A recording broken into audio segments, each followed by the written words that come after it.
One sunny day, Zhang Tian stood in front of his mother's ruined grave and looked at her photograph. He touched the gravestone and said that he would definitely return. He looked at the photograph and thought that his father had married another woman and kicked him and his younger sister and mother out of the house. His mother spent the whole night on her knees in front of his gate in that downpour, begging him to let him and his sister stay. But the heavy gate slammed shut in front of her as if in mockery. She shouted that these were his children, let them stay. When the gates finally opened, his mother rejoiced, thinking that his father had listened to the voice of reason and heart. But he only unleashed angry dogs on them. One of them bit his mother while she was trying to protect them. While the dog was biting her, she screamed at the children to run before it was too late. After that, she was able to break away from the dogs and caught up with her children, and then said that it was all because of her, because she could not protect them. They are just children. Zhang Tian thought that the worst was over, and they could finally live in peace. But soon his mother, unable to come to terms with what had happened, committed suicide by jumping from the roof of the building.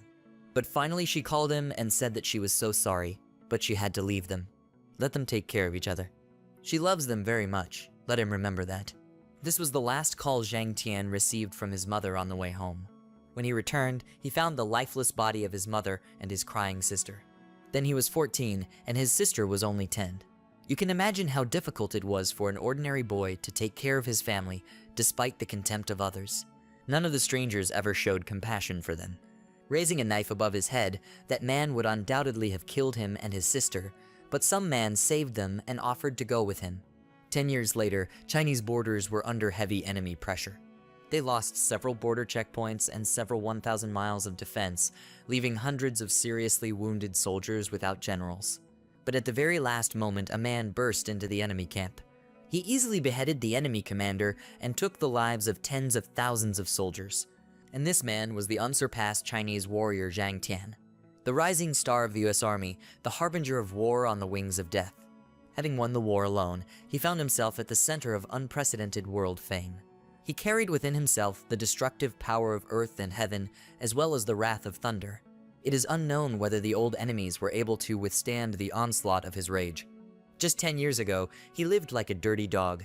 Now he has returned here as the king of heaven. Even Heidong will be in awe of him. Some guys came into the cemetery and asked, is he an idiot? Who allowed him to appear here? Is he so stupid that he couldn't see the sign on the gate? The other guy agreed with him and said that Miss Shangyu and Naylan wanted to take revenge on that wench and asked her to write "The pathetic wench's grave" on her tombstone. He didn't think that anyone would come here after they finished. Zhang Tian thought that it was Shangyu and Naylan. Once upon a time, he and his mother were close friends, but their close connection was broken from just one man. He was the son of the wealthy Chen family. He and his mother were in love even though she had 2 children. Because at that time his mother was like the beautiful flower Hayden, but her heart was already dead.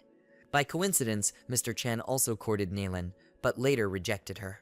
In order to prevent his mother from entering a rich family, Shangyu and Naylan began to harm her in every possible way, who only had an old house in the city of Heidong. The Shangguan family was involved in the real estate business, and it was not difficult for them to forge documents so that they could then destroy the house. In order to finally deal with the problem, she decided to encroach on his and his sister's lives. Therefore, in order to save them, his mother was forced to commit suicide. But this was not enough for Shangyu and Naylan. She simply could not leave them alone.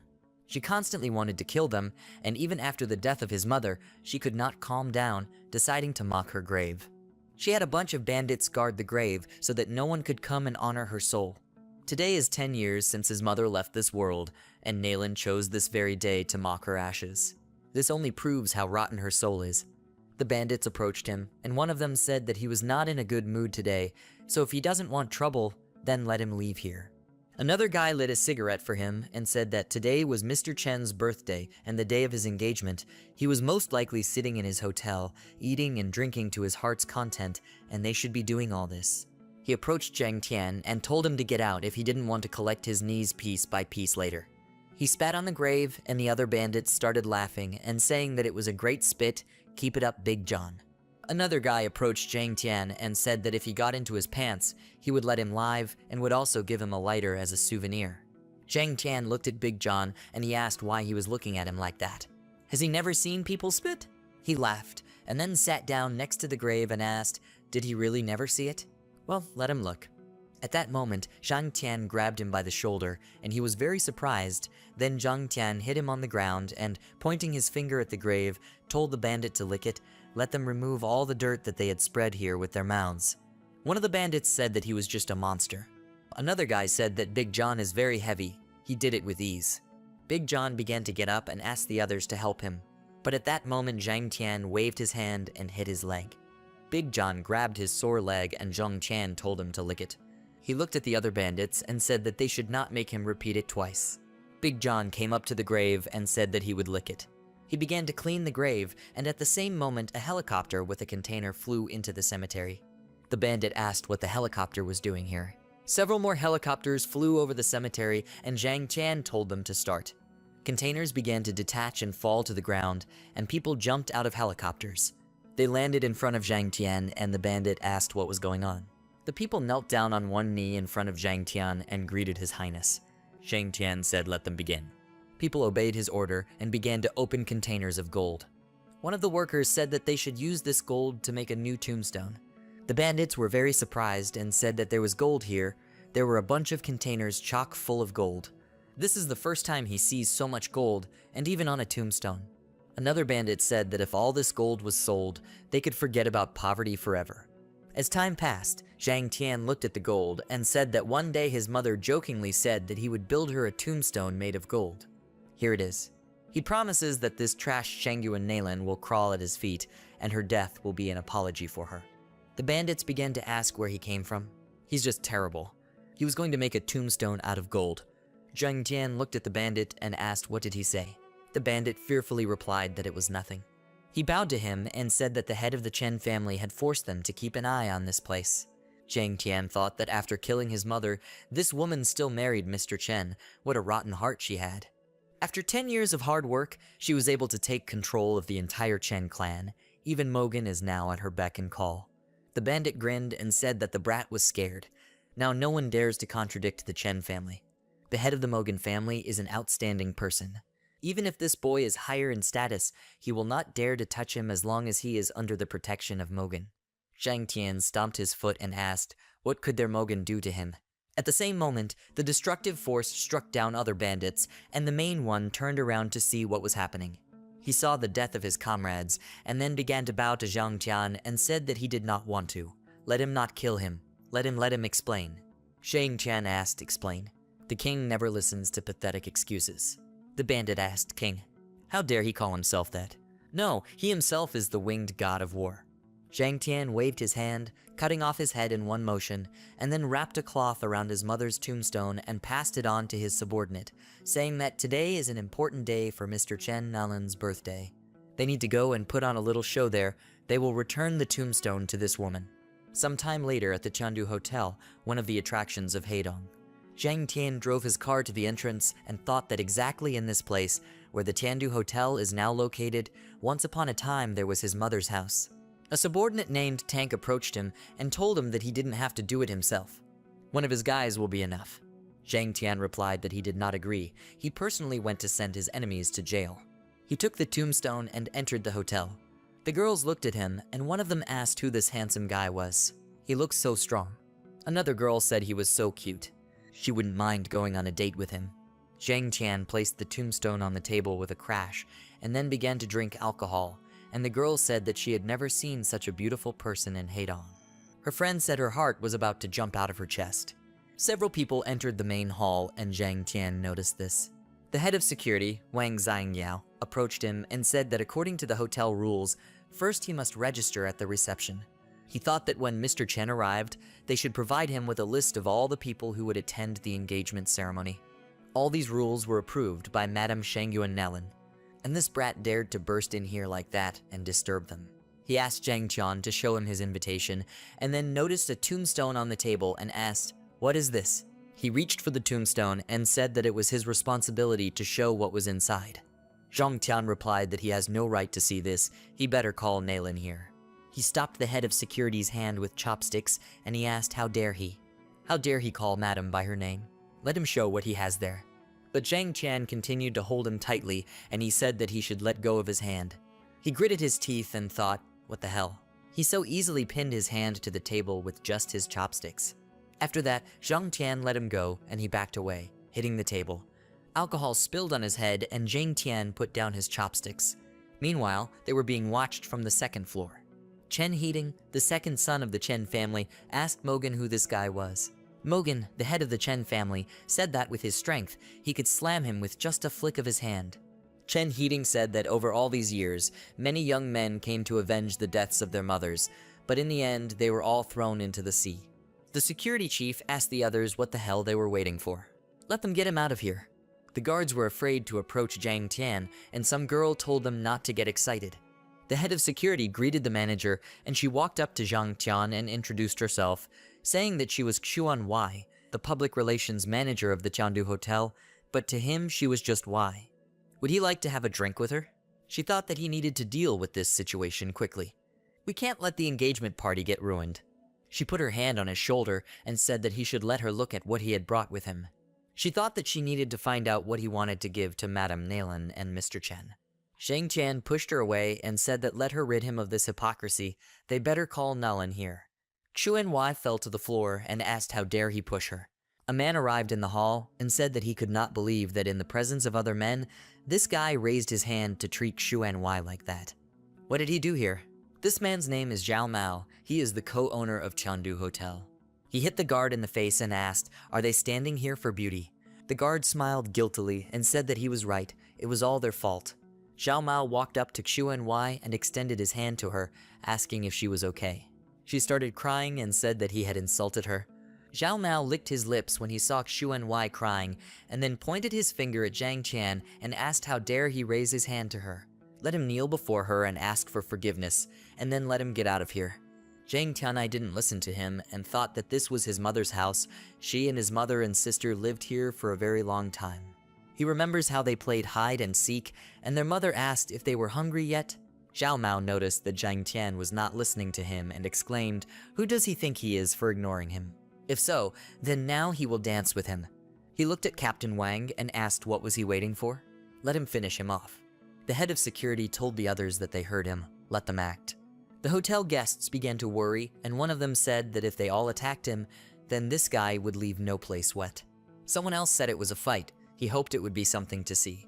Guards began to approach Zhang Tian while he calmly drank alcohol. The head of security said that his pompous appearance irritates him.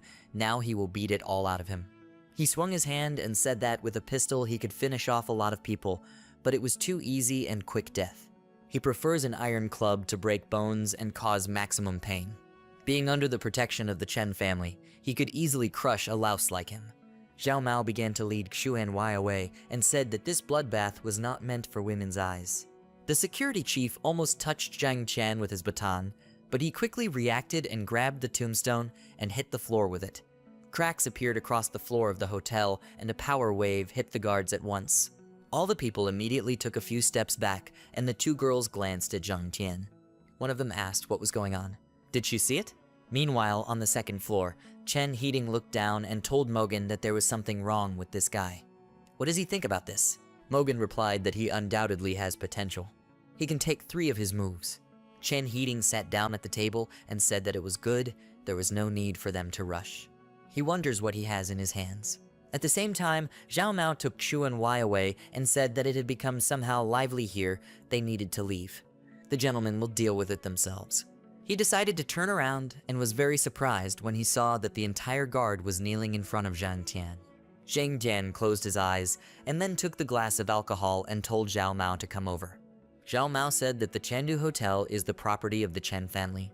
Besides, today is not only a birthday, but also an engagement ceremony. Mrs. Naylan will come, but later.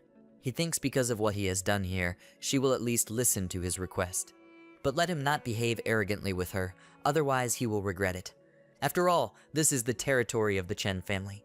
In any situation, he needs to be able to stop in time, even if we have a skilled fighter. Alone, he still will not be able to resist her influence. All the murders she committed are considered accidents. Zhang Tian chuckled, and Zhao Mao said that since he doesn't plan to register, it doesn't matter. Let him wait here, Mrs. Naylan will be here soon. He thought that he would distract him with conversations so that he would lose his vigilance. That is, he will simply stall for time.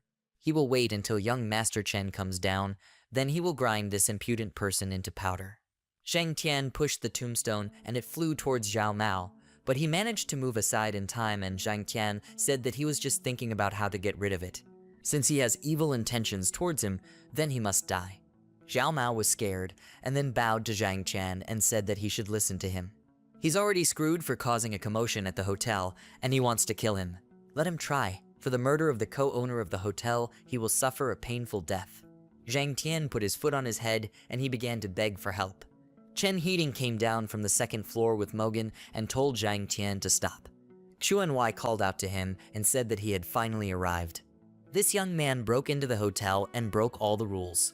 She tried to resolve everything for the good, but he simply pushed her away. This is outrageous. And right now, out of the blue, he started beating Mr. Zhao. Let him deal with this impudent man. Zhao Mao looked up at Zhang Tian and asked, has he now realized what situation he is in? If so, let him quickly help him get up and kneel down. He will hit him 300 times, then maybe he will forgive him. But Zhang Tian did not listen to him and pressed his head even harder, slamming him into the floor. He crushed his head and Zhang Tian walked up to Chen Heating and asked what did he just say to him. Chen Heating backed away in fear, but Mogan held him back and he began to shake his head, saying that he didn't say anything. One of the hotel guests asked what was wrong with him. Did he really retreat from just one glance from his enemy, tail between his legs? Is it really someone powerful who is bullying the people of the East China Sea, Chen Heating? Another guest asked, who is this boy? With just one glance, he was able to intimidate almost the most important person in this city and bring his people to their knees. Mogan sat Chen Heating on a chair and said that he would leave the rest to him. Mogan looked towards Zhang Tian and said that just recently he had stated that he was only able to withstand 3 of his strikes. He made a mistake. He is truly not bad, so he is worthy to withstand 10 of his blows at full strength. One of the guests was surprised and asked, as many as 10 blows from the senior master Mogan.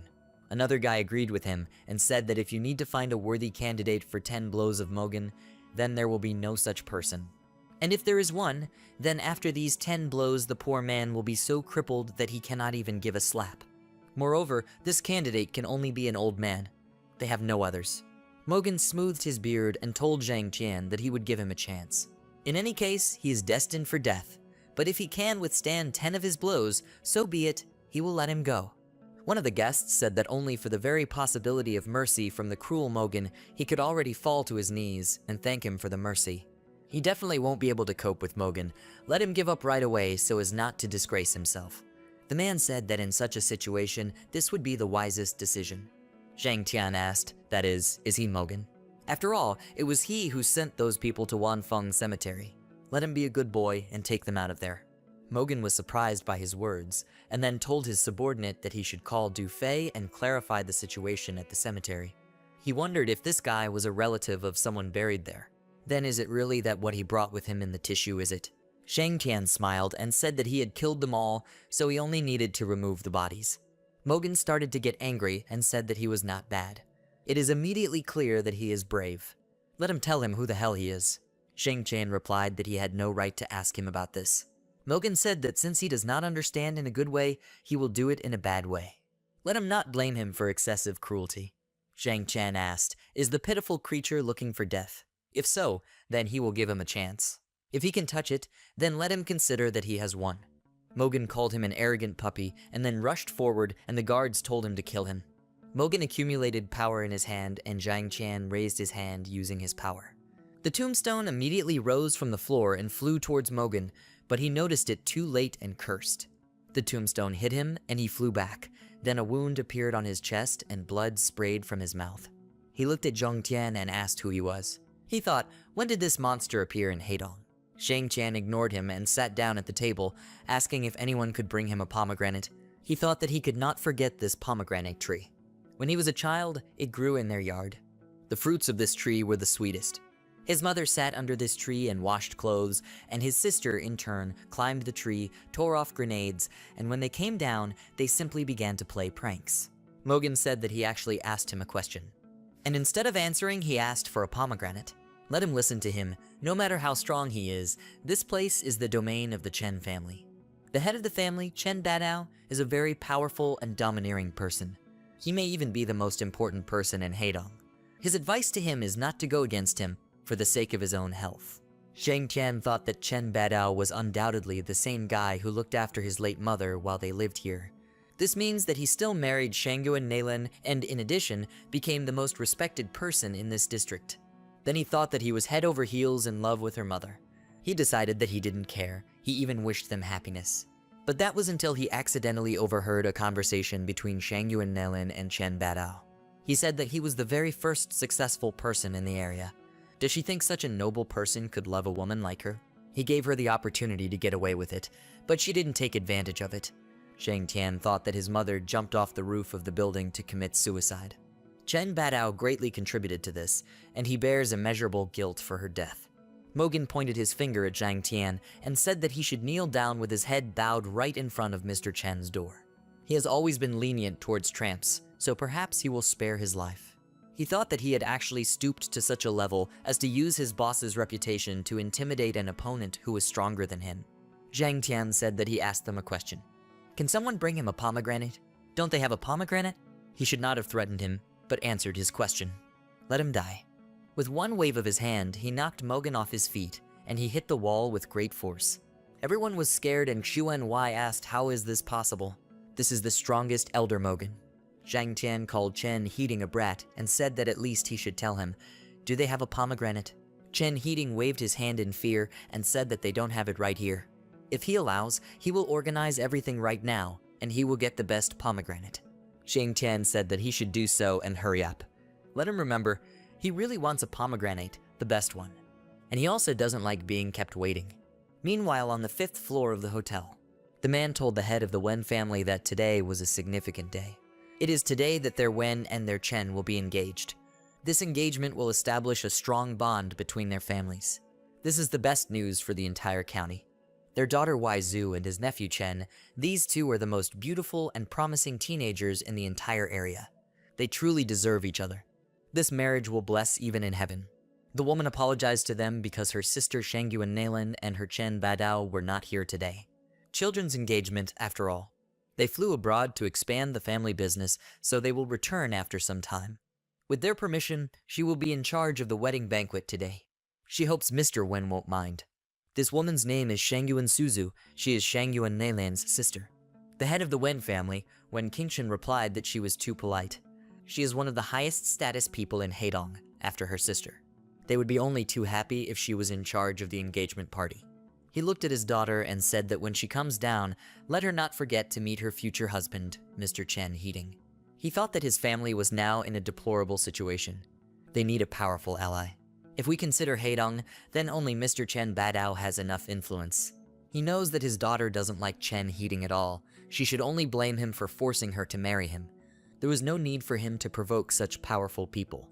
This is what his carelessness led to. When Zhu replied to her father that she understood him, she thought that she had a choice: run away from home in search of true love and leave her family to certain death, or help her father by marrying the son of an influential man. The choice is obvious. Her father gave her a life that any girl her age could only dream of. If it weren't for him, she wouldn't be sitting here. She will help him. She is afraid that in this life, she will not be destined to meet him again with that stranger, and she will not be able to repay him.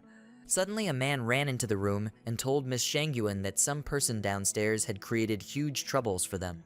He not only killed Zhao Mao on the spot, but also injured Elder Mogan. Right now, he is threatening young Master Chen. She slammed her hand on the table and asked who he was. How dare he make a scandal in the house of a great family on such an important day? He's definitely looking for death. When Qingshan asked, why would he personally go down for some second-rate pawn? Let her stay here. He will write a letter for him so that he will shit his pants out of fear. Shangyuan Suzu unrolled the scroll, and Wen Qingshan began to write a letter. After that, he handed the letter to the man, and he said that some daredevil had decided to come to Chen Badao's domain, but now Wen Qingshan would figure it out without personal intervention, with just a letter. It is an honor to serve him. He headed towards the exit and said that he could call Mr. when a real master of calligraphy. No matter how strong the person who organized the booth below is, he will still submit to the influence of the master. When Zhu told her father that she would also go downstairs, he agreed and she headed downstairs. She came down the stairs and the guests began to say that she was so beautiful. She really suits young Master Chen. She's like a fairy from heaven. Another man said that he wished he could marry a beauty like her. For her sake, he doesn't mind dying. Wenzu looked at the wounded guards and thought, what kind of daredevil created such a mess here? She saw Zhang Tian, and he reminded her of someone. She looked at him and thought in surprise, is it really him? 3 years ago, she and her father traveled abroad to discuss business development with foreign companies. Who would have thought that the negotiations would fail?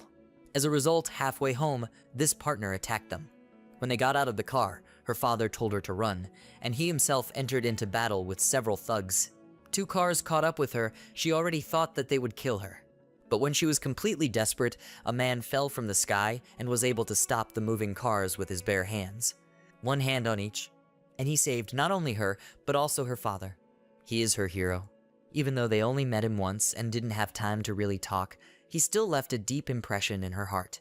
She ran to him and thought that therefore, for the next few years, maybe for the rest of her life, he would firmly occupy the main place in her heart. No matter how powerful and authoritative people she meets, no one can replace him, her hero. The guard picked up young Master Chen and said that his fiancée had come down to meet him. Let him stand up and not disgrace himself in front of her. Chen Heating was happy about this and thought that he had been courting her for a long time. Despite his gifts and compliments, she had always treated him coldly. This is the first time she herself took the initiative and went out to meet him. It seems that she is ready to open up to him. He opened his arms for a hug and told her not to worry, he was fine. But she ran past him and hugged Zhang Tian, saying that she missed him so much. One of the guests said that she had not yet gotten married, but had already cheated on Mr. Chen. The guy said that now he understands why this man was so cruel to everyone here. He was looking for Wenzu. The man agreed with him and said that only this stern man is worthy of the first beauty Hayden. Another man said that the bride cheated on her future husband right in front of him on the day of their engagement. He wonders what kind of reputation Mr. Chen will have now. The Chen family will definitely lose face because of their son. Chen Heating became upset, and Wenzu told Zhang Tian that it was he who caused the commotion here. Zhang Tian thought that 3 years ago, he was just passing by and did not expect to meet his childhood friend. She was in trouble, and naturally he saved her. He doesn't know why, but when he and his sister lived in Heidong, they had no friends at all, but Wenzu became their best friend.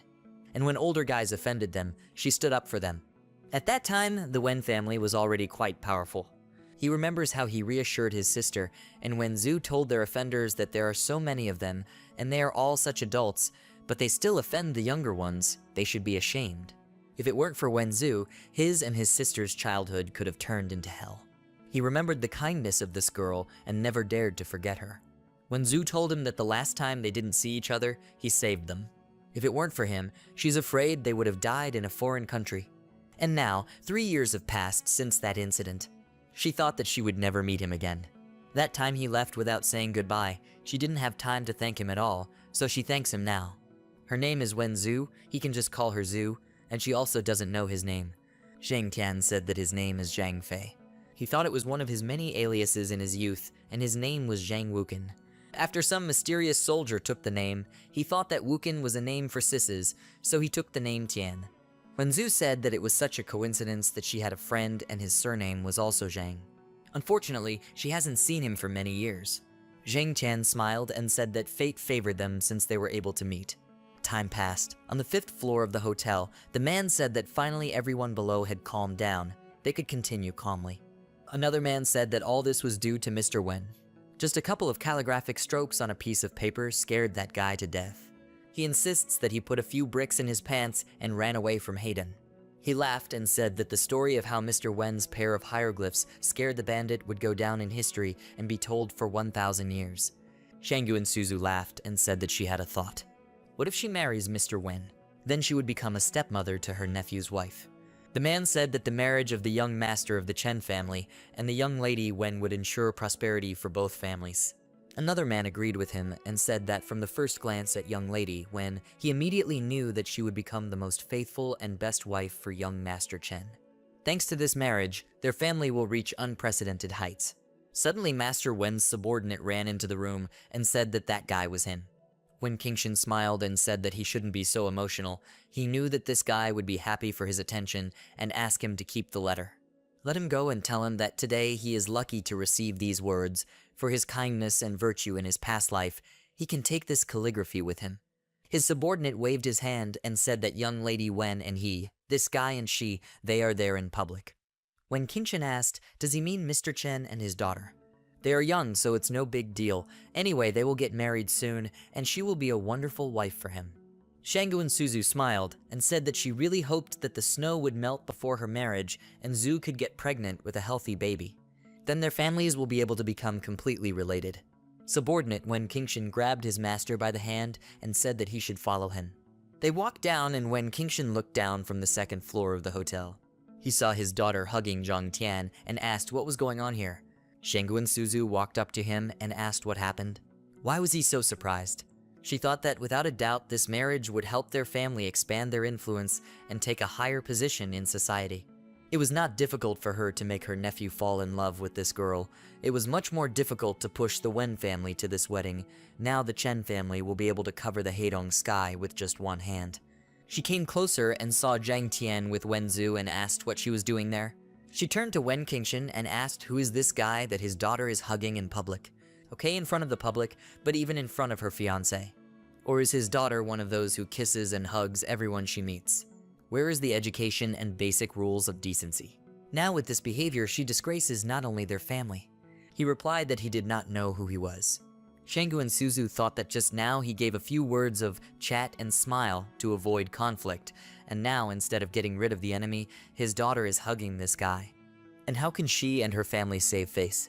She said that she didn't care. He had to give her an explanation about this. He couldn't allow the Chen family to be humiliated because of his daughter's lack of education. Otherwise, his sister and brother-in-law will be very unhappy. When Qingshan asked her not to make premature conclusions, they need to figure it out first. His daughter doesn't have the personality to act like that around strangers. Why don't they go down and find out for themselves? They went downstairs and he called out to his daughter and asked what she was doing now in the presence of her fiancé. When Zhu called out to her father and then pulled away from Zhang Tian and said that he would not believe her, but this young man who caused the mess is their benefactor. He himself still regretted that he could not thank him. When Qingshan smiled and asked, is he really that guy? He shook his hand and said that he old Wen did not sleep for several nights because he did not thank him for saving him. However, why do they communicate as if they know each other well? When Zhu told him that she asked who he was, by the way, his name is Zhang Fei, and he is very similar to Zhang Tian, whom she was friends with in childhood. Zhang Tian said that it was just a gesture of goodwill, they shouldn't worry about it. He thought that he remembered that when he was a child, when Zhu often took him and his sister to her house to play. Her mother, Wen Liming, was a very kind and caring woman. Every time they came, she prepared a whole table of luxurious and hearty dishes to show her care, and old Wen himself always amused them with funny stories. Chen Tahan approached Shanggu and Suzu and said that she should help him with this guy. He is too arrogant and reckless. He demands to meet his mother immediately. Master Mogan wanted to put him in his place, but he was beaten in just one blow. Shanggu and Suzu told him not to worry, let her see for herself what kind of rootless dog dared to bark at the Chen family. She came closer and told Wen Qingshan that she was still waiting for his explanation. Why does his spoiled daughter behave like this in front of everyone? Although she herself sees that his daughter is an ordinary simpleton who throws herself at everyone she meets. When Qingshan said that she had better watch what she said, she asked indignantly, is it she who needs to watch her words? What a blessing that the wedding was not a success.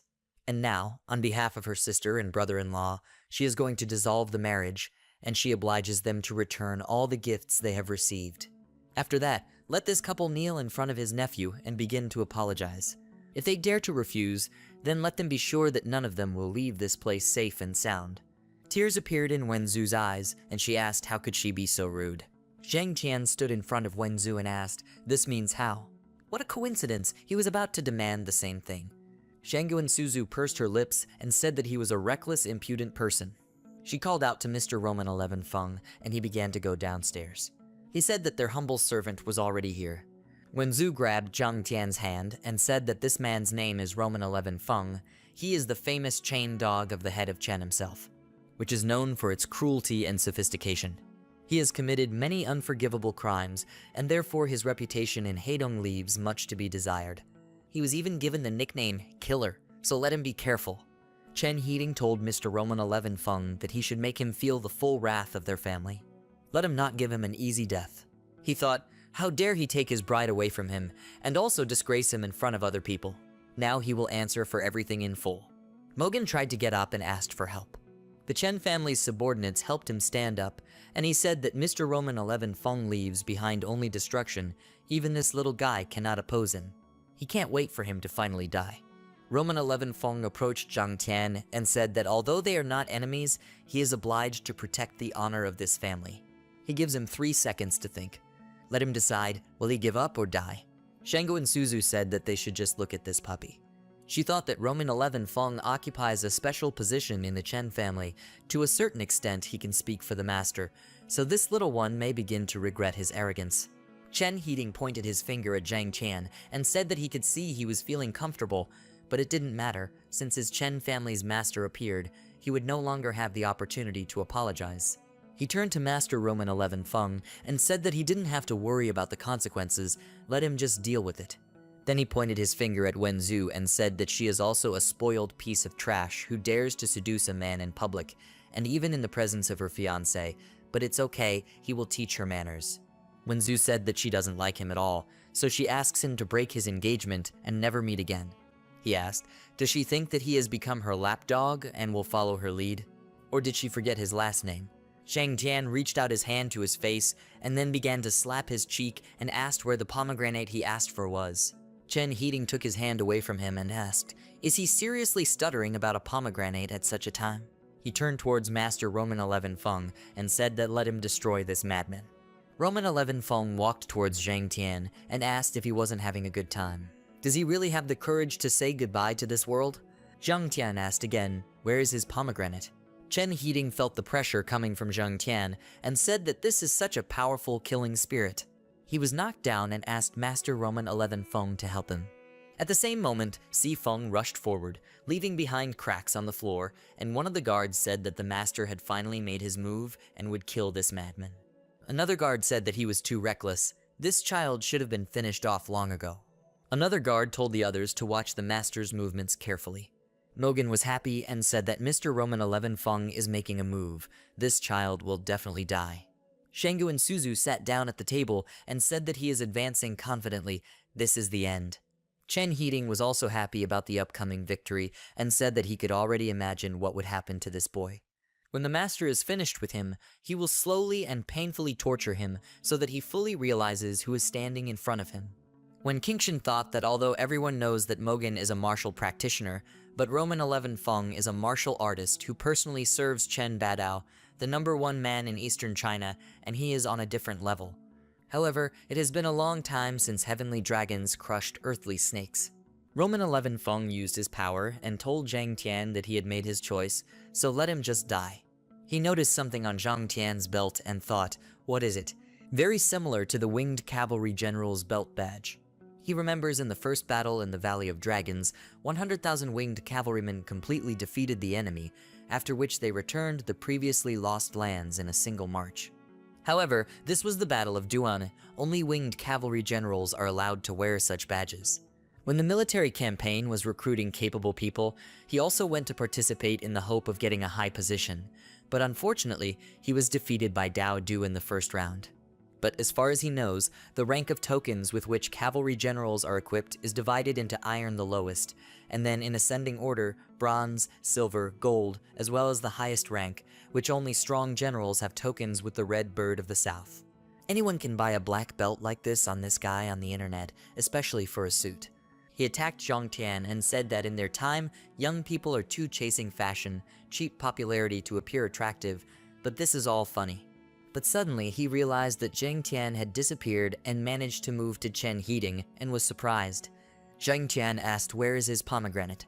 Roman 11 Feng immediately rushed towards him and said that he was a naive idiot, he was about to die, but he continued to act so arrogantly. He will show him his place. He attacked him from behind, but Zhang Tian stood still and waited. His token activated and a shield appeared around him, protecting him from Roman 11 Feng's attack. Roman 11 Feng asked, what's the matter? Rumor has it that only high-level cultivation practitioners can create a protective aura. What it is? Bird of the South. He got scared and asked how this could be. Only Emperor Zhang has the right to wear this token. He immediately fell to his knees on Zhang Tian and bowed his head low. Shangu and Suzu was surprised and asked what was going on. What did he do with it? Chen Heating asked Zhang Tian what did he do to the master. Let someone call a doctor. Xuanwei told him that there was an emergency kit in the kitchen. Doctors entered the main hall and told Mr. Roman 11 Feng to hold out a little longer. They would provide first aid and immediately go with him to the hospital. Chen Heating said that the master looked like he was having some kind of attack. Perhaps he had heart problems. Let them not stand like a pillar. Every second counts. The most important thing is not to waste time on helping. They need to go to the hospital immediately. He turned to the guard and told him to hurry up and help Master Roman 11 Feng get to the car. Shangu and Suzu smiled and thought that little Heating has grown up. His actions are consistent and decisive. He decides everything on the spot. The guard ran to Roman 11 Feng and told him not to move. He would help him. Suddenly, Roman 11 Feng stood up and glared at him with all her fury, and then hit him and told him to get away. Chen Heating walked up to him and wanted to ask him something, but Roman 11 Feng hit him too, causing him to hit the table.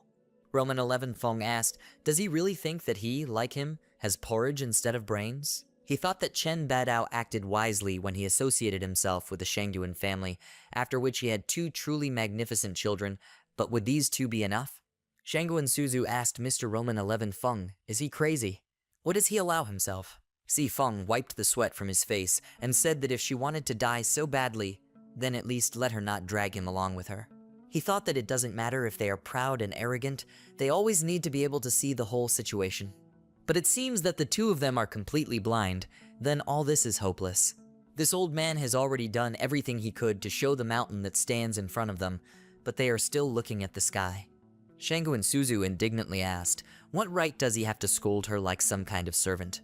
Let him not think that she will turn a blind eye to this when her son-in-law returns, she.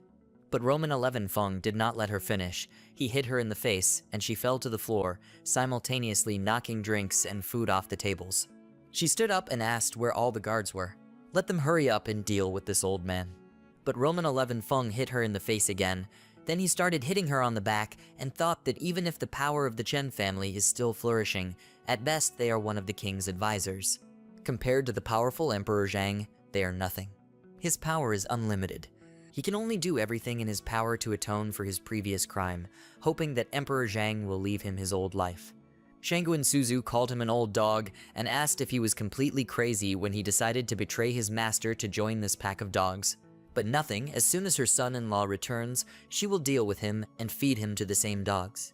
Suddenly someone broke down the doors to the hotel with an explosion and Tank ran into the hall. He grabbed her leg and she asked, is he someone else like that? Tank picked her up and said that those who do not respect the emperor must die. He hit her floor with all his might, then lifted her up and hit her again. He stopped and the frightened sighs of the guests and guards were heard from the side.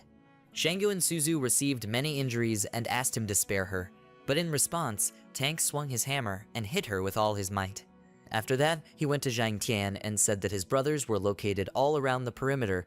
Let him deal with this garbage for him. Zhang Tian smiled and replied that this is not a battlefield, his bad habits are inappropriate here, so let him be more restrained. Tank told everyone in the hotel that he was counting down to one who dared to stand on their feet and come face to face with his hammer. Sifeng immediately fell to his knees and said that he was too scared. Could any of his subordinates have such power? But if this hammer were turned against him, he would be completely crippled and beg for death. Mogan also fell to his knees and thought that this muscular man stood with this young man and treated him with such respect. This child's strength is much higher than the sky he can see. He wants to follow him, he wants to see more. The others also knelt down, and Chen Heating was among them. He turned to Zhang Tian and asked him to spare his life. He had made a mistake. Zhang Tian patted his face and asked where is what he wants. Chen Heating said in fear that he would bring it now. He told his subordinate that they should bring the pomegranate here quickly. No, they better bring the pomegranate tree here. After that, Chen Heating presented Zhang Tian with a pomegranate tree on his knees and said that this is the pomegranate he asked for. Zhang Tian thanked him and said that this is a beautiful pomegranate tree. He will give it to his sister as a gift.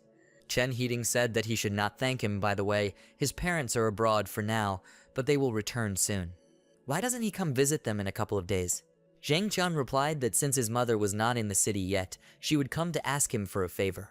Let him give her this thing and his message. He will return in a month to kill them all. After these words, he threw the tombstone in his direction, and a lot of dust rose. Chen Heating opened his eyes and saw that the tombstone had crushed his legs and was very scared. Zhang Tian walked towards Shengyuan Suzu, and she said that he should not be so self-confident. When her son-in-law returns, he will find him and will be merciless. Zhang Tian said that even before her death, she could not see the Heavenly King. He crushed her head with his foot and headed further towards the exit. After that, he and his subordinate got into the car and Tank asked, now they will go straight for Lady Wushwang. Zhang Tian thought that his sister's real name was Zheng Wushwang. He learned everything he could about her. Finally, he could be reunited with her. The moment he has been waiting for all these years is already close. He replied that this was not entirely true. They arrived at Heidong High School, and Zhang Tian thought that the #1 high school in Heidong is the most prestigious school in the city. Only the best study here. The school also has a ranking system to maintain competition among students. To his surprise, his sister is ranked #1. Now everyone calls his sister Long Yiding. At first, his sister was sheltered by his aunt, but she was unable to protect her from Shengyuan and Chen. In desperation, his aunt gave his younger sister to be raised in one of the orphanages. 10 years have passed. When he left, his sister was a little girl who only knew how to sincerely smile and admire the beauty of nature. Now she is one of the best students in the city. He hopes her smile is still the same. Bandits appeared behind his car. One of them turned to his older brother and said that they say that this younger one looks like the spirit of the lake. Her skin is white as jade, and her voice is beautiful like the singing of birds.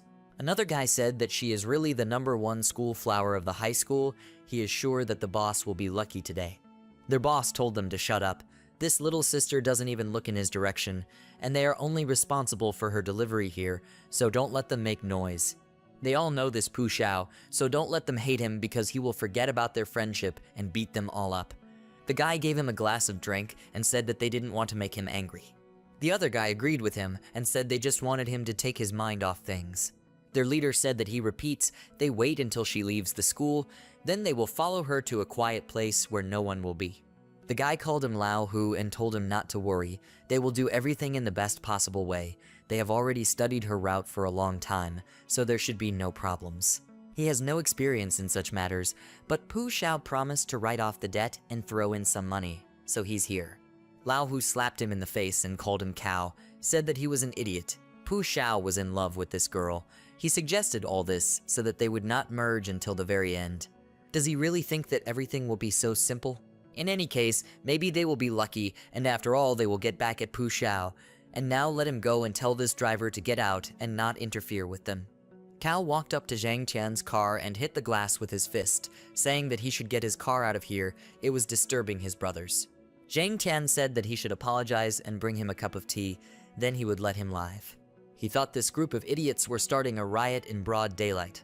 Since fate has sent them to meet the emperor, he cannot ignore them. Cao looked into the car and asked what he said there. He politely asked him to get out of here, and he asks him to pour him some tea. He sees that he doesn't lack courage. Lao Hu came closer and told Cao to wait. He will see what kind of idiot dares to ignore their request. Cao pointed his finger at Zhang Tian and said that he asked him to pour tea for him as if he were his mother. The hooligans laughed, and Lao Hu asked why not pour him some tea. He stepped aside and then pulled down his pants and said that he would make sure the tea was hot and fresh. After that, he walked up to the car with a glass of urine, and one of the guys told him that he was so generous. Lao Hu replied that it was nothing special. After all, they were older and should be kinder to the younger ones so that they would not be afraid of them. Zhang Tian did not pay attention to them and looked at the schoolchildren, thinking that according to the information he had studied, she lived somewhere in the south of the city, in the old quarter. The second alley in the south of the city was the residence of his aunt. However, it was demolished 2 years ago, and he doesn't know where it is now. Perhaps if his aunt had secretly sheltered his sister, the residence would have been demolished even earlier. Lao Hu started to get angry and asked Zhang Tian what happened. Doesn't he really see that the elder brought him tea? Why doesn't he come out and thank him? The guy called out to him with a smile and said that classes were over. Here she is. Lao Hu gritted his teeth and said that she was at the wrong time. He poured urine on Zhang Tian's car, and at this time Zhang Wushwang left school with her friends, and one of them thanked her for helping her with her homework. Luckily, she explained those geometry questions to her last time. Otherwise, she would have failed the exam again. They stopped, and her friend told her to look there. There were those stalkers again, who had been following her for several days. Let her be careful. The hooligans went to Zhang Wushwang, and her friend said that they better find a teacher and tell him, these guys are complete scumbags. The other girls noticed the bullies, and one of them told her friend to look. Those guys came to see their number one miss again. Her friend smiled and said that there is so much attention and everything to her alone. In her opinion, it is so unfair. Why don't these guys go after others, but only their Miss Know-It-All?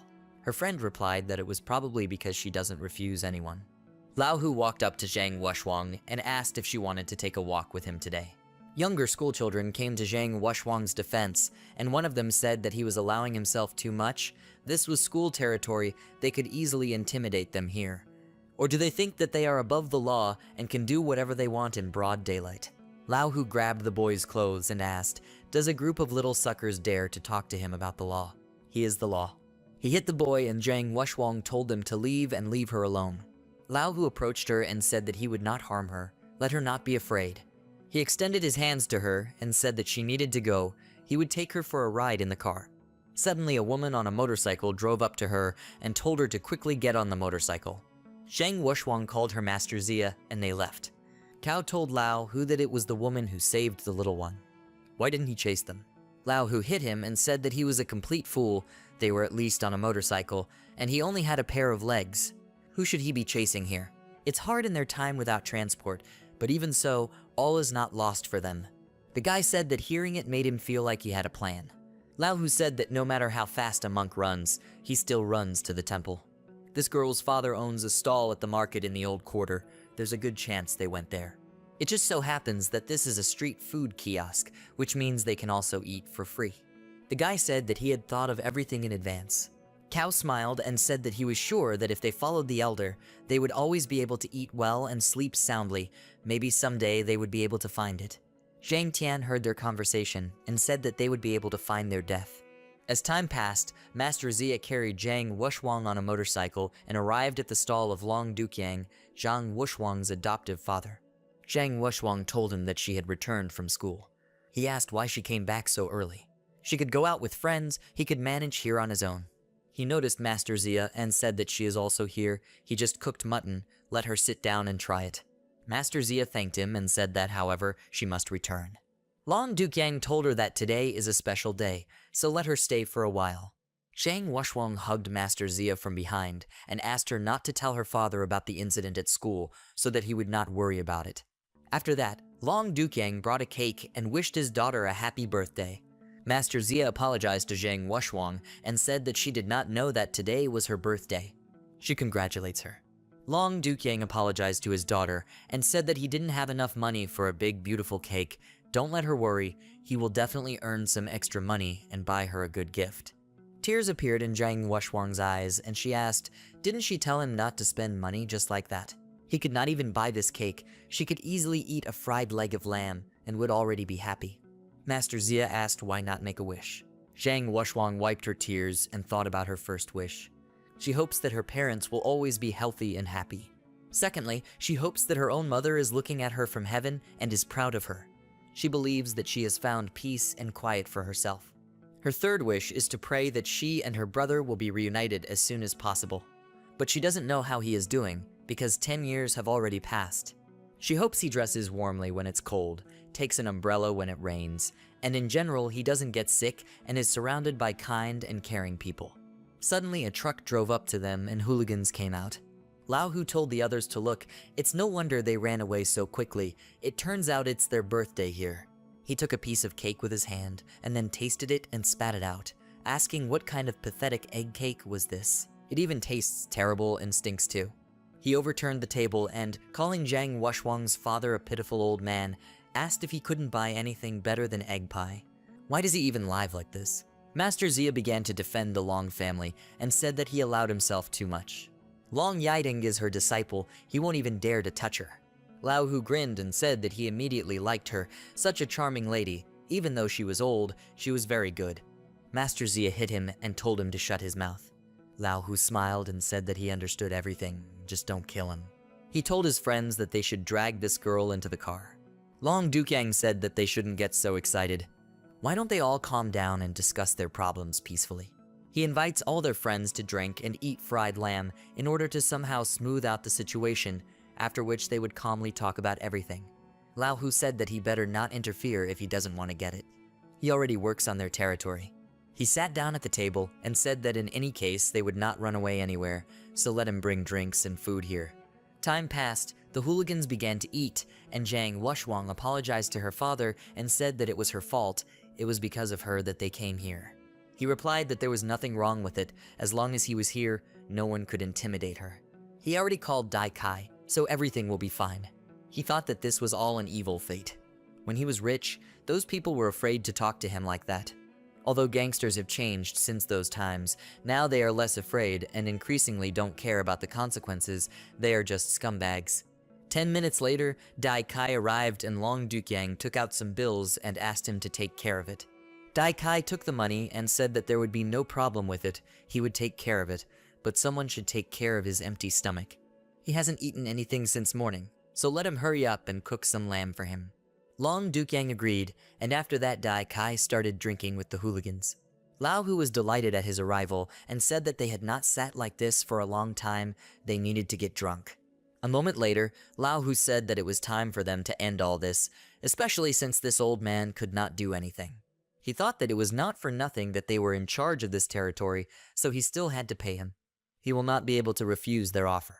He told Long Dukyang that if he gave them his daughter for that night, then he would cut the rent for this month in half. He took out a knife and said that Pu Xiao will take care of her today and put her to bed on time, so don't let him worry. If he doesn't want to get hurt, then he better hurry up and give it back. Otherwise, don't blame him if a few extra holes appear on his body. Long Dukyang tensed and then smiled and said that he must be joking. His daughter is only in the first year of high school, she is still a child. He doesn't think it's worth discussing. Lao Hu slapped him in the face and asked, does he really dare to resist him?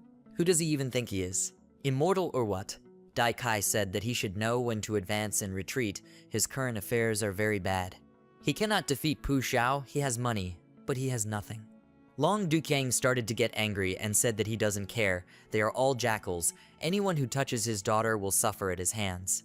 Dai Kai got angry and said that he decided to show his true colors at the wrong time.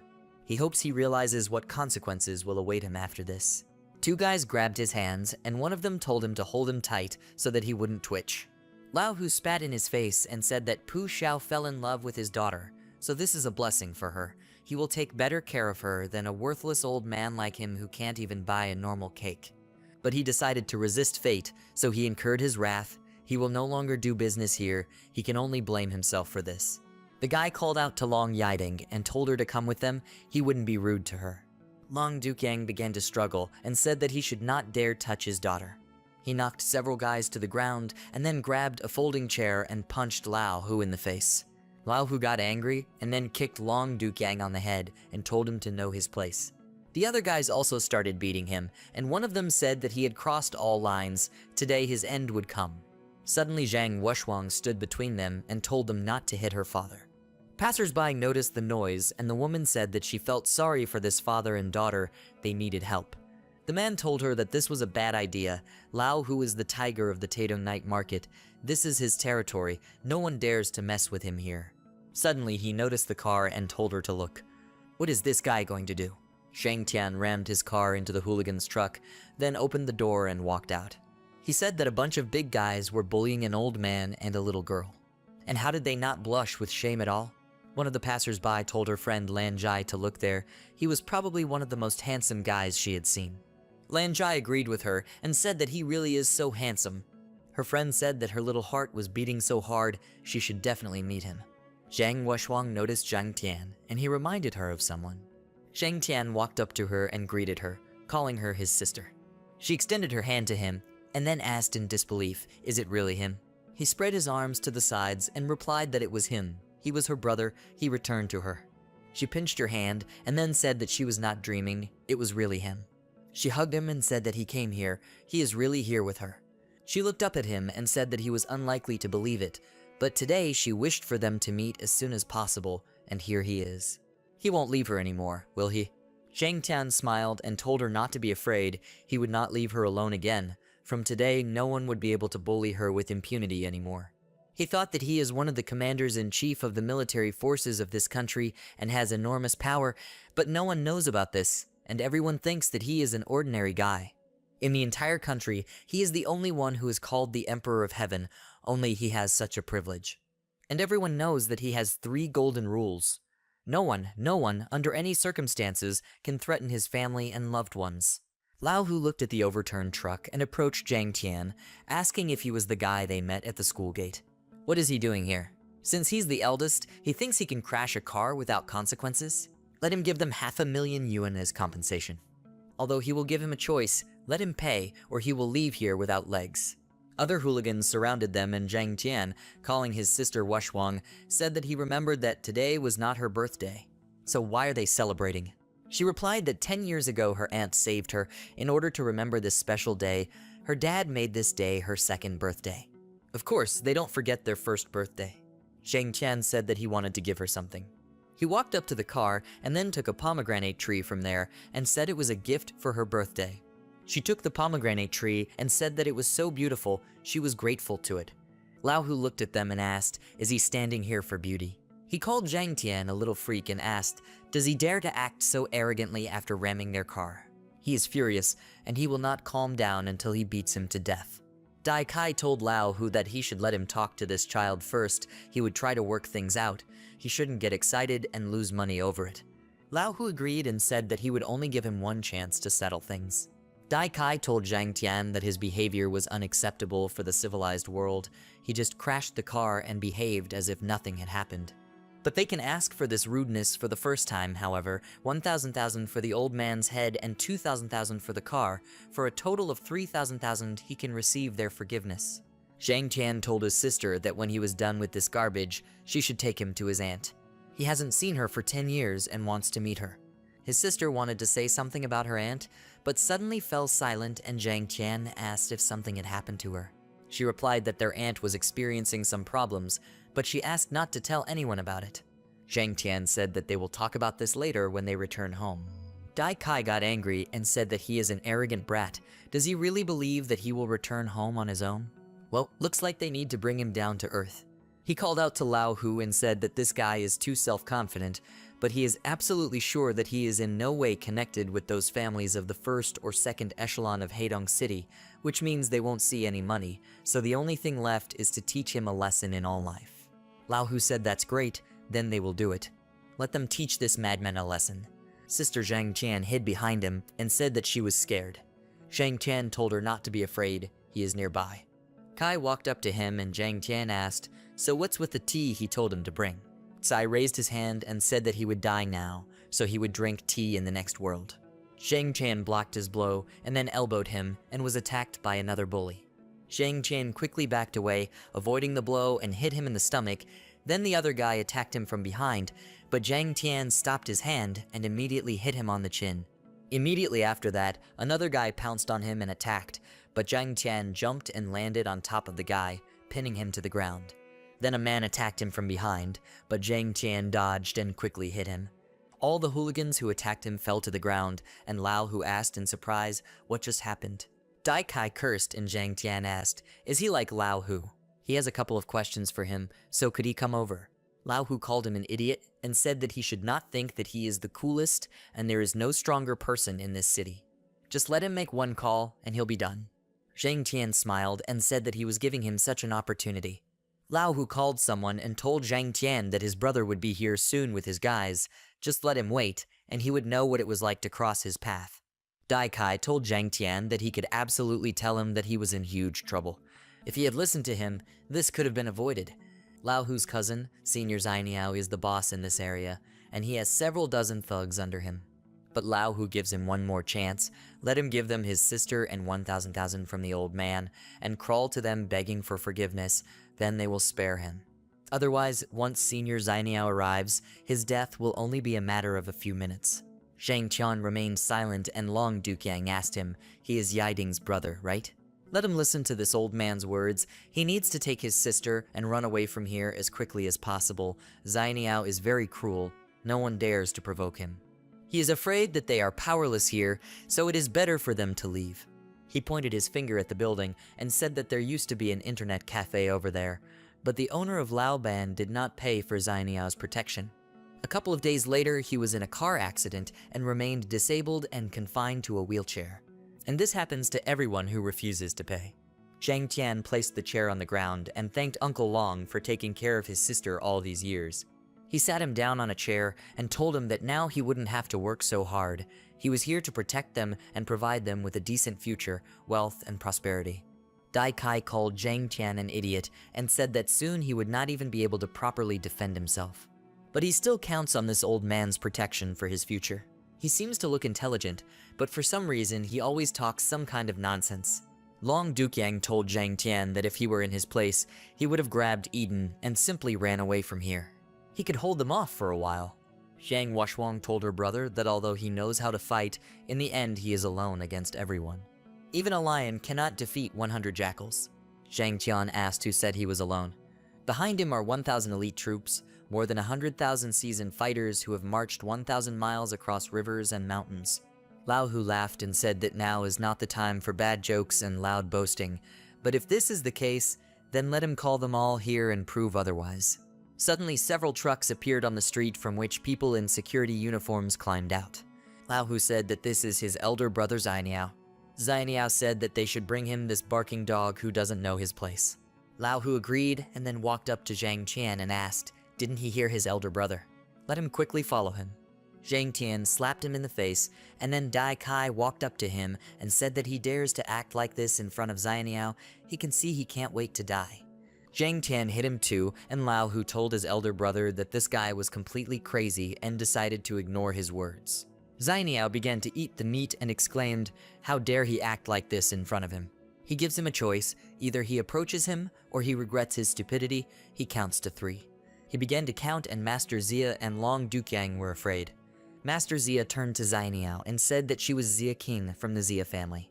She asks him on behalf of her family and her Master Gu to close his eyes to all this and let them go. She thought that this brother Eden could solve this problem by beating these idiots, but she had no idea that one of them was Zainiao's own brother. They are in a very bad situation that is almost out of control. It will be difficult for them to do anything. Zainiao said that she was from the Zia family and did not know that neither her father nor her master Gu Shuhen dared to talk to him like that, not to mention that she had no right to speak on behalf of her family. Zia King said that Eden is her student, no matter what, as her teacher, she cannot offend her. Zhang Tian thought that she was such a fragile woman, but she was able to withstand pressure and think about protecting others. This is worthy of praise. He thanked her for taking care of his sister and said that from now on he would take care of everything himself. Zia King asked why he couldn't just keep his mouth shut and not say things like that. Will he take care of everything? Seriously. At least he would take care of himself first. Zainiao counted to 2 and Zhang Tian, having finished counting for him, asked, what next? Zainiao took a bite of the meat and then turned towards Zhang Tian and said that he was an arrogant idiot. Suddenly, he realized who he was standing in front of and asked why he was here. Is this some kind of joke? In fact, Wang Zainiao turned out to be the head of security from the hotel, but in criminal circles he is known as Brother Yao. He began to shake in fear, and Lao Hu said that this puppy must have shit himself from fear after seeing Senior Yao get angry. He smiled and asked Zhang Tian in front of his brother, does he still dare to act arrogant? Let him hurry up and start apologizing, otherwise his brother will not spare him. Dai Kai said that if only they had all listened to him, this situation could have been avoided. Now let them reap the benefits. These people should finally remember where their place is. Cal stood up and then spat into the glass and told Brother Yao that this brat wanted tea, so let him treat him. Wang Zainiao hit him and asked, is he completely stupid to offer such a thing to this guy? He raised the glass to his mouth and said that he should drink his own tea. Lao Hu asked, what's the matter? Why was he so angry? Wang Zainiao slapped him in the face and asked what was the matter. He seriously asks what's the matter. They dared to offend Mr. Zhang. He started beating him again and said that if he had a lot of spare lives in his pocket, then let him start taking them out, because he would soon need them all. Dai Kai thought, what the hell happened to Brother Yao? From the outside it looks like everything is not in their favor, he needs to leave. He told Wang Zainiao that he still has things to do here, so since he is here, his help is no longer needed, he will go. Wang Zainiao hit him and asked, did he offend Mr. Zhang and decide to leave? He gives him a couple of blows to the face. Dai Kai fell to the ground and asked what happened. Why did he change so dramatically? Is he really afraid of this puppy? Wang Zainiao kicked him and told him to finally shut his mouth. He then ran to Zhang Tian and asked him for forgiveness. He didn't know. He began to bow to him and said that he really did not know that it was he who decided to raise his brother. Let him be generous and forgive him just this time.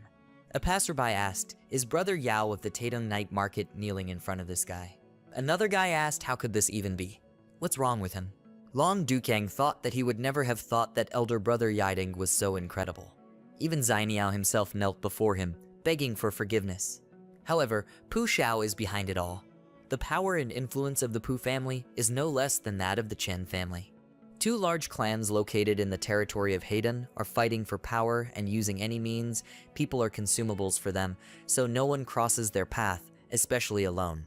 However, this young man confidently walks towards them. He reminds him of one person, although he was not as young as this guy, but with tenacity and perhaps even recklessness, he could compete with him. Xia King thought that since ancient times, strong sky dragons have not paid attention to earth snakes, and strength is no longer the way to solve problems, and the Pu family is definitely not a family that this young man can easily offend while still enjoying life. Zhang Tian said that Long Yiding was his sister, and these people treated her cruelly. Not only that, they wanted to kidnap her. So let him tell him what he would do in his place. He hit him and told him to get out of there. Wang Zainiao hit the table, and then Zhang Tian extended his hand forward and told Cao to come here. He pulled him towards him and asked if he could bring him some tea. He squeezed his throat and Sai said that he was very sorry, he was wrong, let him go. Zhang Tian threw him away from him, and then turned towards Lao Hu, and he said that he did all this on the orders of Pu Xiao. It was all him. It was he who ordered his sister to be kidnapped and brought to him. He was just following his orders. Zhang Tian said that naturally he would find the Pu family, but later, now he wants to settle scores with him. Zhang Tian grabbed Lao Hu by the hair and dragged him to his car. He stopped next to the door, which Lao Hu splashed with urine and said that this was what was left of him last time. Why doesn't he remove it with his tongue? Lao Hu looked at the car window and said that even if he was reasonable, he couldn't just humiliate a person with such a calm expression. Shang Chan said that he didn't notice any prudence in him when he dirtied his car. And he didn't understand, is he now seriously trying to put pressure on him? Although he may be right, he will wipe it himself. He hit Lao Hu against the car window and then began to rub off all the dirt with his head. He stopped and said that this was much better. He talked some sense into him. He hit him against the car again, and then looked at his nosebleed and asked, did he also stain the car with blood? So it will take a long time to wipe. What does he think? Lao Hu said that he understood everything. He would clean everything up himself. He started licking the window, and Zhang Qian told Dai Kai to come here. He has 1 second to come up and explain why he shouldn't kill him. Dai Kai immediately rushed to him and, kneeling in front of him, said that he was wrong. His mind was temporarily clouded. He did not understand what he was doing. May he forgive him. He reached his hands towards his shoes, but Zhang Tian did not let him do this and hit him in the face. Dai Kai fell to the ground, and Zhang Tian said that he seemed to be so brave and self-confident before. Why then is he now asking for forgiveness? He grabbed him by the throat and then began to hit him in the face with his free hand and said that he should tell him what his fault was. Dai Kai stood up and replied that he was reckless and arrogant. He tried to rise above others using fear and intimidation without thinking about the lives and destinies of people, driving them to the brink. He sincerely repents of this, let him forgive him. Zhang Tian slapped him in the face and asked, now that he knows for sure that he has done a lot of bad things to others, does he seriously think that he should ask for forgiveness from him? Dai Kai looked up at him and then looked towards Long Dukang. He crawled up to him and grabbed him by the leg, saying that he should not be such a low person as he. Let him forgive him. He is very guilty towards him. Lao Hu finished licking the window and then ran to Long Dukang and knelt in front of him and asked for forgiveness. Let him have mercy on them. They will never bother him again. He will return the protection fee he paid earlier, even several times more. He will try to make things right. Let him give them a chance. Cao approached them and also said that they were all wrong. Let him forgive them.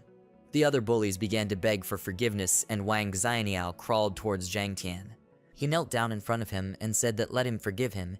He really is not to blame for this whole matter. It's all his brother. Zhang Tian smiled and replied that he never said that he blamed him. Wang Xianiao thought, if he doesn't blame him, then why is he beating him so hard? He's just crazy. Zhang Tian said that every culprit should cut off his own hand, the rest should just break it, then they can get out of here with their lives. He counts to 3. Wang Xianiao began to beg for mercy, but Zhang Tian continued to count, and Wang Xianiao said that they were all wrong. Let him take pity on them. Zhang Tian counted to 3, and Lao Hu asked him to wait. Zhang Tian said that he was giving one last chance, let them do what he said, otherwise he will build a small pyramid of their heads, the choice is theirs. The hooligans got very scared and began to think about what to do. Wang Xianiao noticed the bottle on the ground and said that to save his life he needed to break his arm. He took the bottle and then broke it on his hand, and Cao said that this was just crazy. The rest of the hooligans took their blades and Dai Kai raised his blade and then cut off his hand in one fell swoop.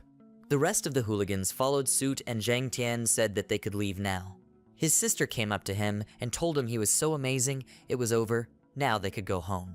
Zia King asked her to wait and said that she had something to tell her brother. She and Zhang Tian stepped aside, and she said that now that he had finished, she would speak directly. He has been gone for several years and has not heard anything about what happened here, but she wants to remind him that this is a Heidong. The forces that rule this city are incredible, far beyond his imagination. The Chen and Pu families have absolute power. They will not let him go. When the time comes, he will answer for everything. How can he fight with 2 Heidong giants? How can he put Eden at such risk in the future? Now he protected her, but how much? For a day? For a week? How long can he even protect her? His sudden appearance is both good and bad for Eden. Zhang Tian thanked her for taking care of his sister and said that, however, his strength is far beyond even the wildest imagination. He turned away from her, and she said that he was too self-confident, she would see how much his strength lasted. As time passed, Zhang Tian and his sister and her father walked down the alley, and he thought that his sister had lived in such a terrible place in recent years. Rotten pipes, dirty water, narrow street. From this view, he begins to feel guilty about the days. They entered the house, and Zhang Tian thought that even the rooms here are so small. The floor is cement and cold, the smell of dust, there is almost no ventilation and air. His sister lives within 4 walls. The sister of the Emperor of Heaven lives in such a place, saving on absolutely everything, shame on him. Long Dukang apologized to Zhang Tian and said that he did not take care of his sister properly. Because she was with him, she suffered a lot. Zhang Tian told him not to say that. He is a great benefactor to his family. He is grateful that he tried for her, so don't let him blame himself. Zhang Wushwang walked up to them with 2 mugs and told her brother to make himself at home. It's a little gray, but quite cozy. Let him hurry up and drink a cup of hot water to warm himself up. There are no tea leaves at home, so she can offer him tea. Don't let him laugh. Long Dukang said that they, brother and sister, had not seen each other for many years. They must have something to talk about. Let them take their time while he goes and cleans his clothes. Zhang Tian stopped him and said that he had recently been injured in this brawl. He handed him a small box and said that it was a medicinal ointment that was used for injuries. Let him take this and apply it to his wounds or bruises, and they will heal very quickly. He thought that this was a panacea that the master made for him when he took him to that place. He had suffered countless injuries in battles to the death over so many years, and many more of them were fatal, but this medicine could heal almost any wound. He sat on the sofa and asked his sister where Uncle Long's wife was. Why didn't he see her? Zhang Wushwang asked. Is her mother? She died of illness 8 years ago. For the last few years, only her father has taken care of her, who has become her closest relative. Zhang Tian put his palm on her arm and said that now he is here too. Let her trust him. She has nothing to worry about anymore. He will be able to provide them with a better life, and anyone who dares to threaten them will bitterly regret it. After that, Zhang Tian thought about the Pu family. It seems he had a couple of acquaintances in the army with that surname. However, he is not one of those who are called merciful, so they will feel his anger to the fullest. Even so, this anger is nothing compared to the hatred of the idiot who kicked his wife and children out into the street, and then pursued them, trying to drive them out of the world. He will sacrifice his flesh and blood to the spirit of his mother. 2 hours later, Zhang Wushwang told her father that she and her brother would go to their aunt. He would be left alone for now. In response, he told her not to worry, let her be sure to say hello to her from him. Sometime later, hooligans broke into Long Dukang's house, and one of them told him that he owed 5,000 to their company. How long will they have to wait for their money? Long Dukang asked, was there already an order from Lao, Hu, or Dai Kai about this? Let him call them here. He wants them to demand this money from him themselves. He thought he used to have a lot of money, but he had a bad investment in land and lost almost everything, so he had to borrow money from these guys. But he couldn't even think that the 100,000 that he borrowed would turn into 5,000 in 3 years. The bully hit him and asked what kind of nonsense he was talking about. Does he want to see his elders? He asked for this and didn't even flinch. Isn't he being too arrogant? Suddenly his phone started ringing and he saw that Lao Hu was calling him. He answered the phone and said that he was at Long Dukyang's house. What he says, he will be waiting for him here. After the call, he pointed his finger at Long Dukyang and told him to rejoice. Didn't he want to see the elders? They'll be here soon, so he'll watch him sing. Long Dukyang called him Hong Mao and said that he will give him one chance. Let him apologize and he will forget about what he did. Otherwise, when Dai Kai arrives, he will regret it greatly. Hong Mao hit him and asked if he took the wrong medicine today. He dared to speak to him in such a tone. He took out a knife and said that it looked like he should teach him some manners so that he wouldn't behave like that in front of his elders and they wouldn't think that they didn't work with clients.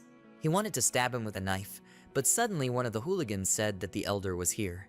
Hong Mao told the others to make way and went out to meet Dai Kai, Lao Hu and Cao. Hong Mao told Dai Kai that he was finally here.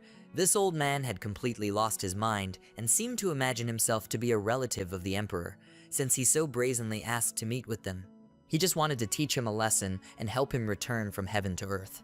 Dai Kai hit him and said that he was an idiot. If he had even laid a finger on him, he would already be dead.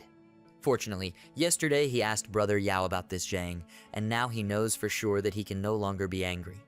He personally defeated the first and second masters of the Chen family, and after that made the young master disabled. Lao Hu kicked Hong Mao and said that he was an idiot. What right does he even have to behave like this towards Uncle Long? He thought that the most important thing at the moment was to quickly settle this incident, to finish everything quietly, otherwise they might lose their heads instead of an arm. Hong Mao rubbed the sore spot and thought, what happened to them? Did they get the wrong medicine too? Dai Kai walked up to Long Dukyang and said that this was a loan agreement that he signed with their company. He's very sorry, he was too busy at the time and didn't notice the mistake right away. His original intention was to give him money at interest, but now he may not return anything to them after all. They are very guilty before him. Then he pointed his finger at Hong Mao and said that he was blind and trusted him, and he decided to change the terms of the loan agreement for Mr. Long behind his back. He still dared to demand 5,000. How long ago did he start looking at the earth from heaven? Everyone in their company believes that kindness and fairness are fundamental, and he hates it when jerks like him think that the rules of the street apply in business. Hong Mao thought, what the hell? Why did they change so dramatically? Are they afraid of something? Lao Hu hit him again and said that he should quickly apologize to Uncle Long. Hong Mao crawled to Long Dukyang and said that he was very sorry, he was wrong. Although he has so many eyes, they are all blind, and he dared to offend him. Let him forgive him and not hold a grudge against him. Long Dukyang slapped him in the face, and Hong Mao asked for forgiveness. Long Dukyang clenched his hand into a fist and thought that he had been annoyed by this idiot for the past year, but now he can breathe deeply and not hold back. Time has passed. Dai Kai gave Long Dukyang a suitcase with money and said that this was monetary compensation for yesterday's incident. Let him accept it. He cursed everyone in his thoughts and thought that he paid 2,000 for fried lamb. He could feed several villages with this lamb for a couple of years. His heart bleeds. Long Dukyang slammed the case shut and said that he knew what he did was wrong, but he had already paid for it. Therefore, he cannot take this money, and he has no need for so much. Dai Kai asked, then maybe he can give the money to Mr. Zhang. Long Dukyang disagreed and said that he could do it himself. He would give him the address of where he is now. Lao Hu thanked him and said that he should at least accept this 20,000 yuan. This is the money for yesterday's lunch, as well as for the destroyed trading point. There are tables, chairs, and benches there. Meanwhile, Zhang Tian and her sister arrived at their aunt's house and got out of the car. They went into the yard and saw children beating the boy with sticks. One of them said that they would not play ball with him. He is wild. They are not friends with such people. The other boy agreed with his friend and said that he should not come here anymore. Zhang Wushwang asked indignantly, what are they doing? The children began to run away laughing, and the boy said that they needed to run. This older sister came here again. The boy who was bullied burst into tears and told Zhang Wushwang that he wanted a lollipop. Zhang Wushwang told her brother that this is their aunt's child. His name is Xiaoguang. She approached the child and invited him to come over. He needed to meet his cousin. He hid behind it, and Zhang Tian asked how Xiaoguang became like this. Is it because of his uncle? Zhang Wushwang replied that shortly after their aunt gave birth to him, she noticed that he had a problem with intellectual development. Upon learning of this, their uncle abandoned their aunt and little Xiaoguang, leaving them with almost nothing. Soon after, he became associated with a wealthy family and entered into an advantageous marriage. Many years have passed, but he has never visited his son or even given them any money. Their poor aunt took this child to every major hospital in the country. She can say she lived in them. Xiaoguang did not show any improvement, but their aunt did not give up and continued to fight all these years alone. Shang Tian thought that as a child, this vile fellow no longer gave the impression of a kind and caring husband, let alone the role of a father.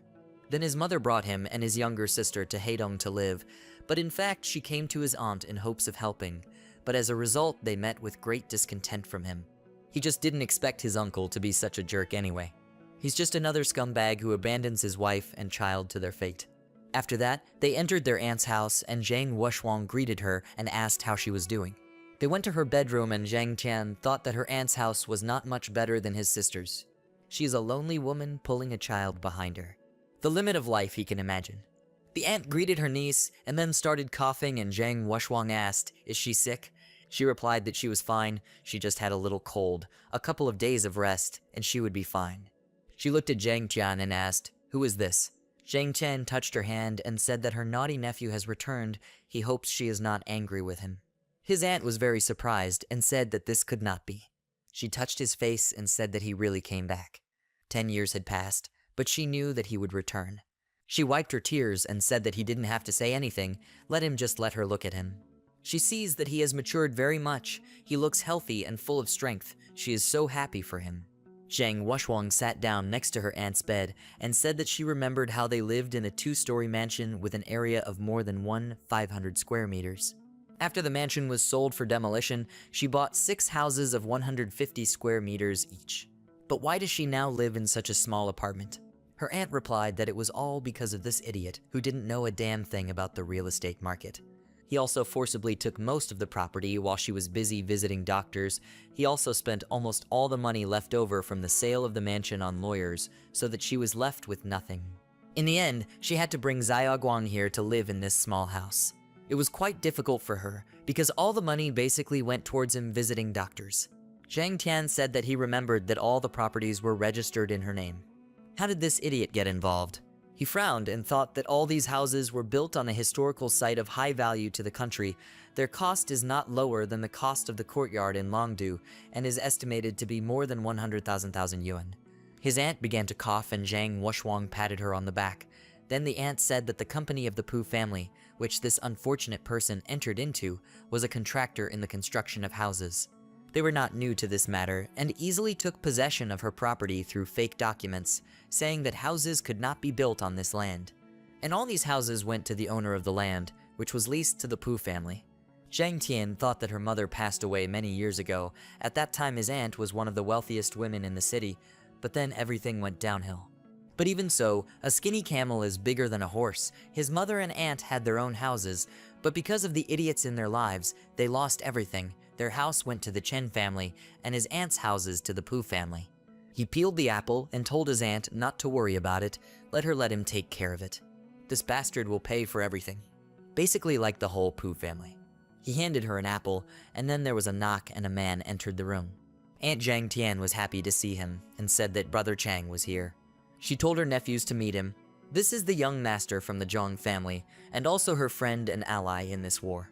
Zhang Chang looked at Zhang Tian and asked, "Is he Zhang Wushuang's brother? Looks like he's already a graduate. Where did he train his body like that?" Zhang Tian smiled and decided to ignore him and asked his aunt, "Is she comfortable here?" She nodded and replied that of course she was comfortable. Brother Chan was helping and taking care of her. Zhang Chang, clearly offended by Zhang Tian's disregard, said that he was a proud brat. They justify their relationship with Chen, but they should not think that there are no people higher than them. There is a saying that no matter how high the thoughts or dreams are, the heart still beats in the chest, in the body that is on earth. So he shouldn't be so arrogant, and maybe he should look at things realistically and think about his future. By the way, he forgot to say, he is one of the main people in their company Jiang Hao. They own a chain of restaurants called Jiangxi, and he can help him with his work. Let him come for an interview tomorrow, they just don't have enough workers. He will arrange him as a manager, he will work with the staff. Zhang Tian replied that he would probably refuse. Zhang Chang began to get angry and said that there was this pride again. He must know that they will soon become one of the top 3 restaurant businesses in the entire area. He advises him to think carefully about this proposal. Moreover, the position he offers him is not so easy to get. Dozens of people are vying for this spot in hopes of becoming part of their network. Aunt asked Mom, he just came back and he doesn't seem to be working. Why shouldn't he try? Zhang Tian replied that he actually works and he likes his work.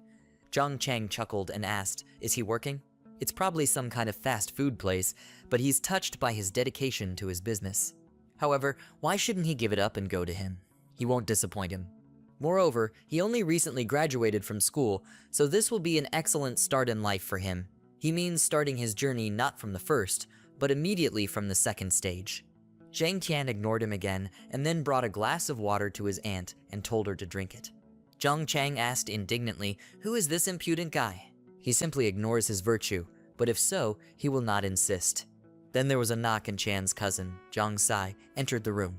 He said that there were so many people gathered here. Aunt was not happy about his arrival and asked why he came here.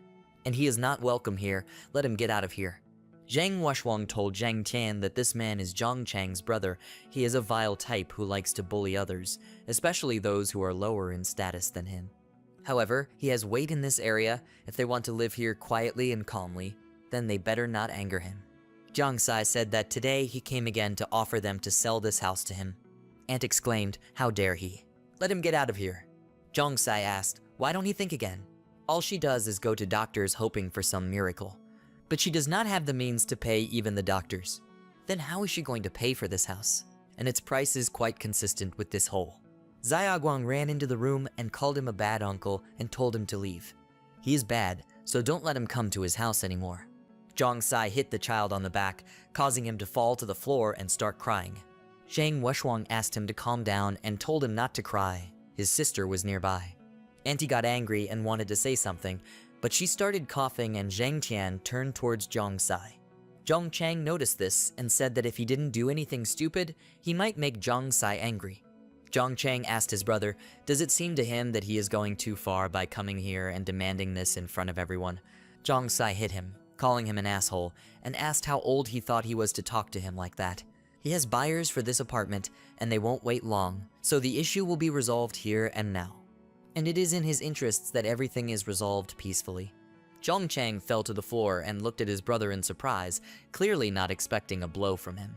Zhang Sai spat to the side and said that he was just useless trash. He turned around, but Zhang Tian stood right in front of him, and he told the others to just look at him. Can such a puppy stop him? Zhang Tian asked again, puppy.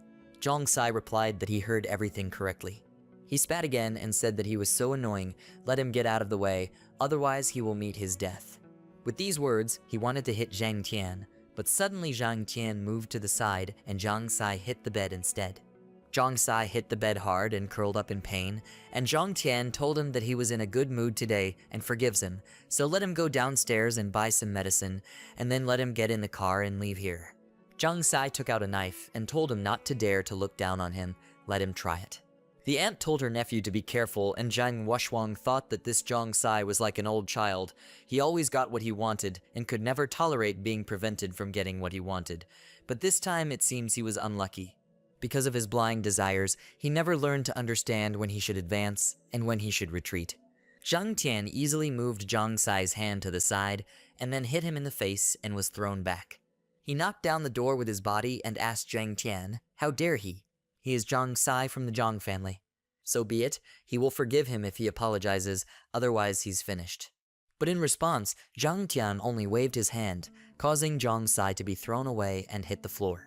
He stood up and told Zhang Tian to just wait, he only needs to make one call today to kill him. Zhang Chang looked at Zhang Tian in surprise and thought that this guy has such ferocity, at the same time such composure. He is like a mighty century-old tree from legends, surrounded by mystery. The aunt told Zhang Tian that he had better take his sister and leave here immediately. Sai is not the one to just leave things as they are. He will definitely come back and bring some scumbags with him. Zhang Tian began to peel the apple and told her not to worry. Trash like him is nothing to him, no matter how few or many people he brings. Zhang Chang choked on water at his words and said that perhaps he should think and retreat. The end is the same, maybe he knows a couple of tricks, but no matter how strong the lion is, it cannot defeat a pack of wolves. And as much as he wants to help him with his work, but by taking him away so recklessly, he is afraid that he will not be able to do so, since he may have behavior problems. Let him forgive him. Also, although he is his brother, they are completely different. He prefers to solve everything through violence, which is why he knows some people from the broad road. Previously, one young master from the Han family crossed his path. Without even knowing it, as a result, his leg was broken. This happened after he fell from a bridge into the river. Zhang Tian ignored him and told his aunt that within 3 days, the Xianglong group would return her property to her, as well as the money for the demolished house, plus the unpaid profit. Zhang Cheng laughed and asked, "Does he know what he's talking about? Does he know what kind of group this is?" It is a huge conglomerate controlled by the Pu family, the Chen family, and the Shangon family. Pu is involved in industry of all kinds, both on land and on water. Chen has strong trade relations with the United States and a couple of economic giants. Shanguan is in the business of spreading influence throughout China. There are only a few people like them, and there are billions like him, but let him not be afraid. No one here will hear him or call him to account.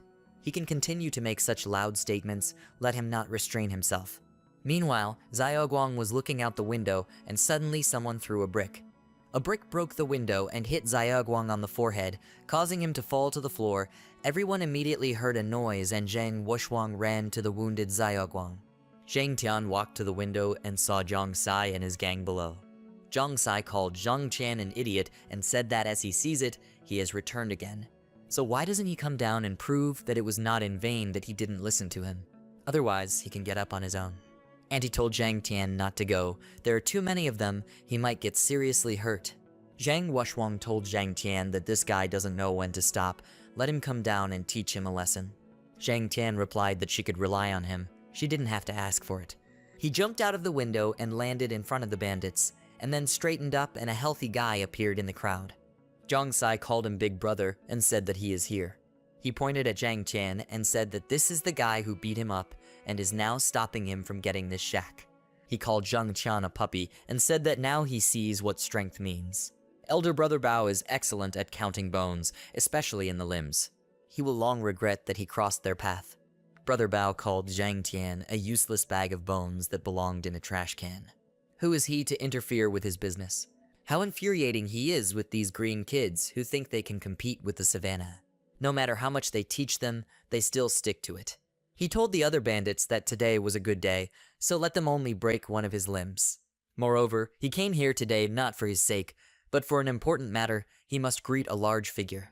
To gain his favor, he needs to try hard, so they don't need to delay.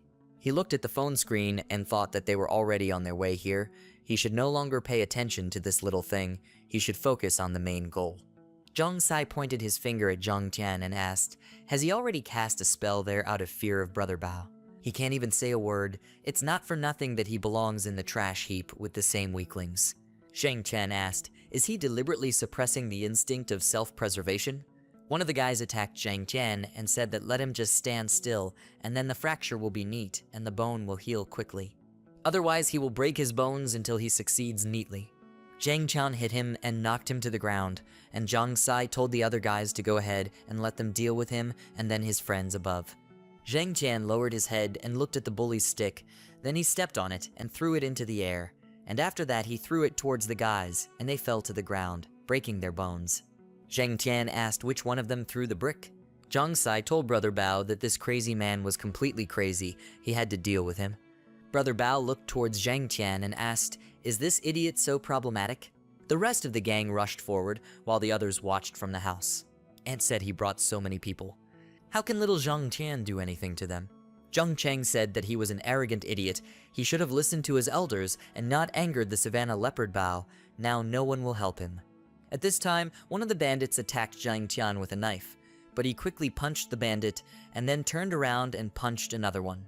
After that, he jumped to the side, dodging the blows, and then 2 guys with knives attacked him at once, but Zhang Tian jumped and avoided the blow. After that, he kicked and the guys below were blown off their feet by his force, and when Zhang Tian landed, the guy with the bat attacked him, but Zhang Tian hit him and he fell to the ground. After that, another guy attacked him with a knife and wanted to hit him, but Zhang Tian grabbed his hand and slammed him to the ground. After that, he threw it aside and Brother Bao asked what the hell. How can an ordinary person do this? Looks like he underestimated him. Zhang Tian straightened his clothes and said that he was repeating his question. Who threw that brick? Zhang Sai remained silent, and Brother Bao, pointing his finger at him, said that it was him, it was all him. He wanted to deal with him. Zhang Sai raised his hands in fear and said that he didn't want to hurt anyone, he just wanted to talk to him. Zhang Tian immediately hit him and Zhang Sai fell to the ground, starting to cough up blood. Immediately afterwards, Zhang Tian waved his hand and cut off Zhang Sai's hands. He looked at his hands in horror, and Zhang Tian told Brother Bao that he now has a different question. Is he at the same time with him? Because otherwise he would not have ordered his guys to break it. Brother Bao waved his hand and replied that this was some kind of mistake, he didn't even know him. Suddenly his phone rang and he answered the call. Some guy asked how he was doing with that Zhang Sai puppy. Although a big guy like him shouldn't have any problems. Brother Bao replied that everything was not as simple as it seemed to him from the very beginning. He came across a wall, against which a couple of heads had already been smashed. The guy asked if someone really dared to do bad things to his younger brother and his guys. Well, it's okay, let him wait. He will soon be there and help him dismantle this wall to the ground. Brother Bao smiled and told Zhang Tian that he was definitely finished now. His elder brother would be here soon, and he would fully feel what happens to those who encounter the savannah. However, he is not such a bad guy. He admits that everyone can make mistakes, so he will give him one last chance to apologize, and then treat him to something tasty and pour a glass of something stronger. He approached him and asked, well, what does he think? And isn't he loyal enough to him after everything he did here? In response, Zhang Tian hit him in the face and he fell to the ground. Zhang Tian sat down next to him and said that his so-called savannah is nothing more than newborn kittens for him, who still don't really see anything, but are already creating a lot of noise. However, he is so proud of it, so for now he will return to the house and wait for them upstairs.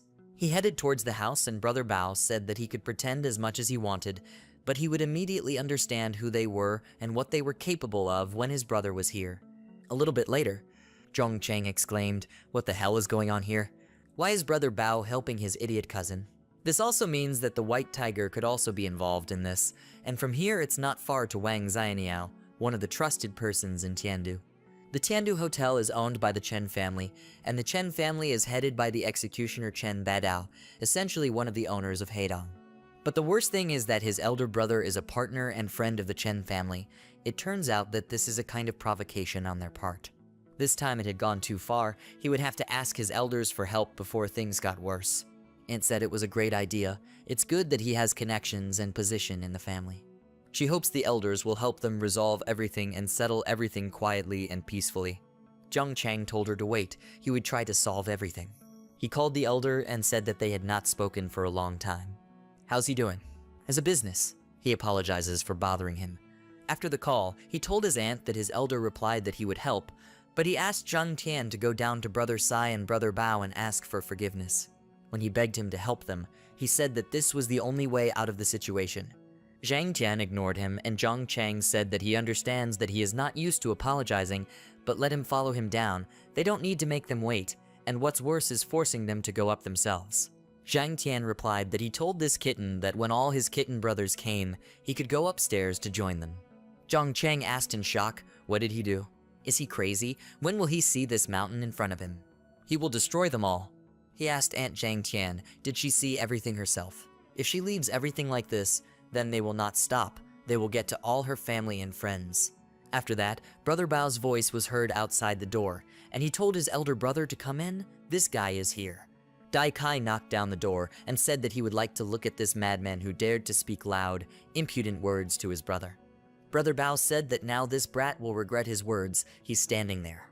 Dai Kai walked up to Zhong Chang and he began to wave his hand, saying that it was not him. He pointed his finger at Zhang Tian and said that it was all him. Zhang Tian stood up from his chair and asked, was someone looking for him?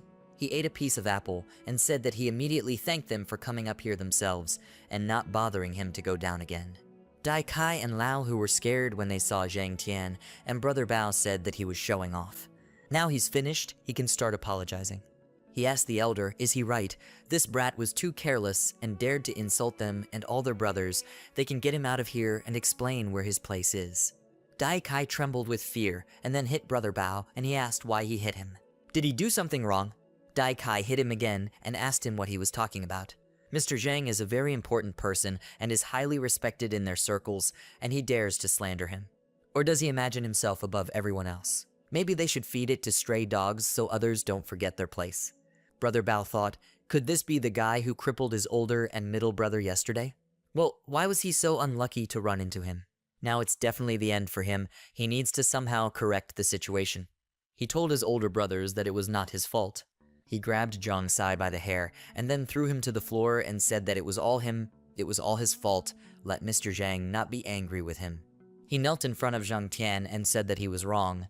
His vision left him for a moment, and he could not immediately see the great mountain, but he tried to pass through, trying to harm him. He hopes he won't hold a grudge against him and let him go this time. Dai Kai and Lao Hu immediately fell to their knees, and Dai Kai said that he should take the money they owed. Since he has a big family, they dared to add more money on top, so let him accept these 2 checks. Zhang Chang thought, what's going on here? He gave him 10,000. His salary is less than 10,000 a month, and sometimes there is a bonus, which means not eating or drinking for 100 years. Zhang Tian said that he sees that he is not devoid of common sense. Let him put the money on the table, and then he can go, and also let him accept his gratitude for taking care of his family. Dai Kai put the receipts on the table and replied that he didn't need to thank him, it was all nothing. They headed towards the exit, and he said that they were leaving now. Evening came, the whole family gathered at the table, and Zhang Tian said that he plans to divide this check for 10,000 into 2 parts, 5,000 each, one for his aunt, one for his second uncle, one for each person. His aunt said it was too much. He had already done a lot. Zhang Wushuang told her aunt not to worry about it and let her not refuse. This is money for her son so that she can cure him of his illness. Long Duqiang said that he would take the money even though he didn't deserve it. He could not become a worthy father for his daughter, but he will try to become the best and increase this money for them. And no matter what the weather is outside and how much money he has in his pocket, this family warmth that he feels at this table cannot be measured by any gold in this world. He will take these 5 million and go to the mountain to rise again. He thinks that in the past he ran his business actively and tried to achieve greater results in less time and with greater risks, and often trusted people because of whom he lost everything overnight. He never reached the top, but even after the fall he couldn't stop thinking about it. He says that in 3 years he will pay him back $5 million, maybe even more. Zhang Tian says that he believes that he will succeed. He is looking for something in his inner pocket. He takes out his phone and someone asks him, is he the freak who is bothering him? Zhang Tian asks, does he understand that this is Pu Xiao? The man who calls him is sitting on a sun lounger surrounded by many girls. He laughs and asks this freak, did he know who he was going against, but still continued to ruin everything? He even begins to respect him, but no more. He's very busy, so he'll get straight to the point. He invites him to come to him and explain himself for his actions, and he must believe that it will be better if he comes to him than vice versa. Zhang Tian says that he can make an appointment for him then. Gu Xiaogu laughs and says that he is funny. Tomorrow at 12 o'clock, he will be waiting for him at Xingwen, and he shouldn't be late. By the way, if he still doesn't come, then the consequences for deception will be very serious. He ended the call, and the person who approached him said that he couldn't understand. Why did he decide to call him personally and talk? Wouldn't it be better to immediately take a couple of their guys from the wide road and sort it out, and then kidnap his younger sister? Pu Xiaogu says that he doesn't understand, it's fun, it's not every day that you see something like this, and he's very interested in looking at this guy with 3 heads and 6 arms. He squeezes the glass in his hand and breaks it. Sometime later, someone comes to your aunt's house and asks, is there anyone there? The month ended, and he brought her salary. Aunt apologizes and says that she must go down to get the money. She leaves the house and sees a man with some girl. The man holds out an envelope and says that here is her money. Auntie counts the money and says that there is not enough. Why is $210 missing here? Her salary is $1,500. The man says that there is nothing to be surprised about. Or does she think that if she is sick, they should pay as if she was working? Besides, a part was also deducted due to the partial month of work, so she should not blame them. He smiles, looking at the girl standing next to him. She says that not only does she work poorly, but she is also trying to prove something to them. The aunt says that, however, according to the rules of the company management, employees who are on sick leave cannot have anything deducted from their wages. So why did they do it twice? The girl got angry and asked if she wanted to say that it was their fault that she received so much. If they have any grounds, then she can sue the company. There are other people in the company, and unlike her, they are afraid of losing this job, so it's better to accept everything as it is, or tomorrow she will have to look for a new job. Aunt loudly says that they allow themselves too much and violate almost all the rules of the company. The man says that she should take her money and just silently continue doing her job. She should already be grateful that she received at least that much. Zhang Tian approaches him and says that he hates jackals who withhold employees' salaries to line their own pockets, so he will give them a chance to become human again. The man asks who is this idiot talking behind his back. He should say it to his face. He turns around and sees Zhang Tian with his sister and Long Dukang standing next to them. The man smiles and asks, is this the same old man, Long Dukang? This little guy is his friend, looks like him, they're a bunch of poor people, they shouldn't mind their own business and get out of here, otherwise he doesn't have time to finish because Dai Kai hits him in the face and asks this idiot how dare he talk like that to a respected gentleman. The man fell to the ground because of this blow and was surprised by what happened. He bows to Zhang Tian and says that he was right behind that green bush fence. When he heard this dog start barking too loudly, and he, as the owner, had to teach him a lesson. The girl asks who is he that dares to be Mr. Gor Huang. Dai Kai hits her in the face with his palm. The man stands up and asks why is he here. The girl asks what is he saying. Could this man be a major shareholder of the company, Mr. Dai Kai? He says that he heard that they are secretly deducting workers' wages. The salary that their company pays to the cleaners is $2,500 a month, and they freaks pay a little more than half. He asks Zhang Tian how he wants him to deal with these idiots. The man gets up and says that he shouldn't be angry about this. That is, they are to blame. But it's not the end of the world, and especially since it's all Mr. Dai Kai's fault. Zhang Tian kicks him in the head and throws him up. The man falls to the ground with a loud sound. He says that he is such a bad master that his dogs are ready to eat him himself. It is surprising that he is one of the main ones in the savannah. Dai Kai says that this is not true. These dogs may have contracted rabies somewhere. Since they are doing this in front of him, he will quickly euthanize them, and will also check all the employees of their company for similar rabies. Zhang Tian tells her aunt that since she is the only one injured, she needs to decide what to do with them. The man says that they were wrong, they stumbled, but she should be supportive and give them a chance to improve. Auntie says that she is against violence, so she is giving them a chance, but she wants them to be paid according to company rules and people get what they rightfully deserve. Dai Kai says she doesn't have to worry. These two are embezzling other people's money, trespassing on property, and seem to be involved in something else, so they only have one way to go. At the same time, Wen Qingshan says that the storm has already stopped. He wonders how the investigation is going. What happened to this young man and where is he anyway? The relationship between the Wen family and the Chen family has been damaged ever since he injured the young master in the hotel. Shengyu and Nalen return from abroad. Chen Badao will also return to the country soon. When they are reunited, they will certainly not let their Wen family go just like that. If we add here hidden enemies from the past, then this could mean the end for them. And no matter how funny it may sound, the only one who can help the Wen family get through the difficult pass is an 18-year-old guy. Wen Zhu tells Dad that he should look at this photo. When Qingshan asks, what is this? Is he really Chen Badao's son? She says that now it has become clear why he was in the cemetery then and crippled the guys from the Shengyuan family for desecrating the grave. When Qingshan drinks alcohol and says that it's ironic, now he and Badao's son will confront Badao himself, so to speak, sailing in the same boat. When Zhu says that to her amazement, Brother Zhang must have simply not recognized her back then. But why did this happen? Because they grew up together, and besides, 3 years ago, he actually saved them. Including that day in the hotel, they met again as strangers. When Qingshan says that he must have gone through a lot in the past 10 years that he was away, otherwise he would not have been able to deal with the two eminent masters so easily. It's probably not his fault, maybe he just had to give up all his family and friends so that he could reach such heights and gain such power. There are a lot of them, many of those who gave up everything, those who sinned, those who betrayed loved ones and friends, those who lost everything in order to later try to get everything. However, only a few achieved success and were able to take a high place in this world. And no one knows who will succeed tomorrow. He looks at Wen Zhu's face and asks, so judging by her reaction, this little boy is still alive in her memory? Maybe then ask him to become her bodyguard. Or for him to teach her a few lessons in self-defense. When Zhu blushed and asked what he was talking about, she runs away and says that she won't talk to him anymore at all. She thinks that, however, her father is right. Having met him again, strange feelings flared up in her. Sometime later at the Chen family's house, Chen Heating lies on the bed and asks his mother to avenge him. Shangyun Nalin is surprised by what she sees.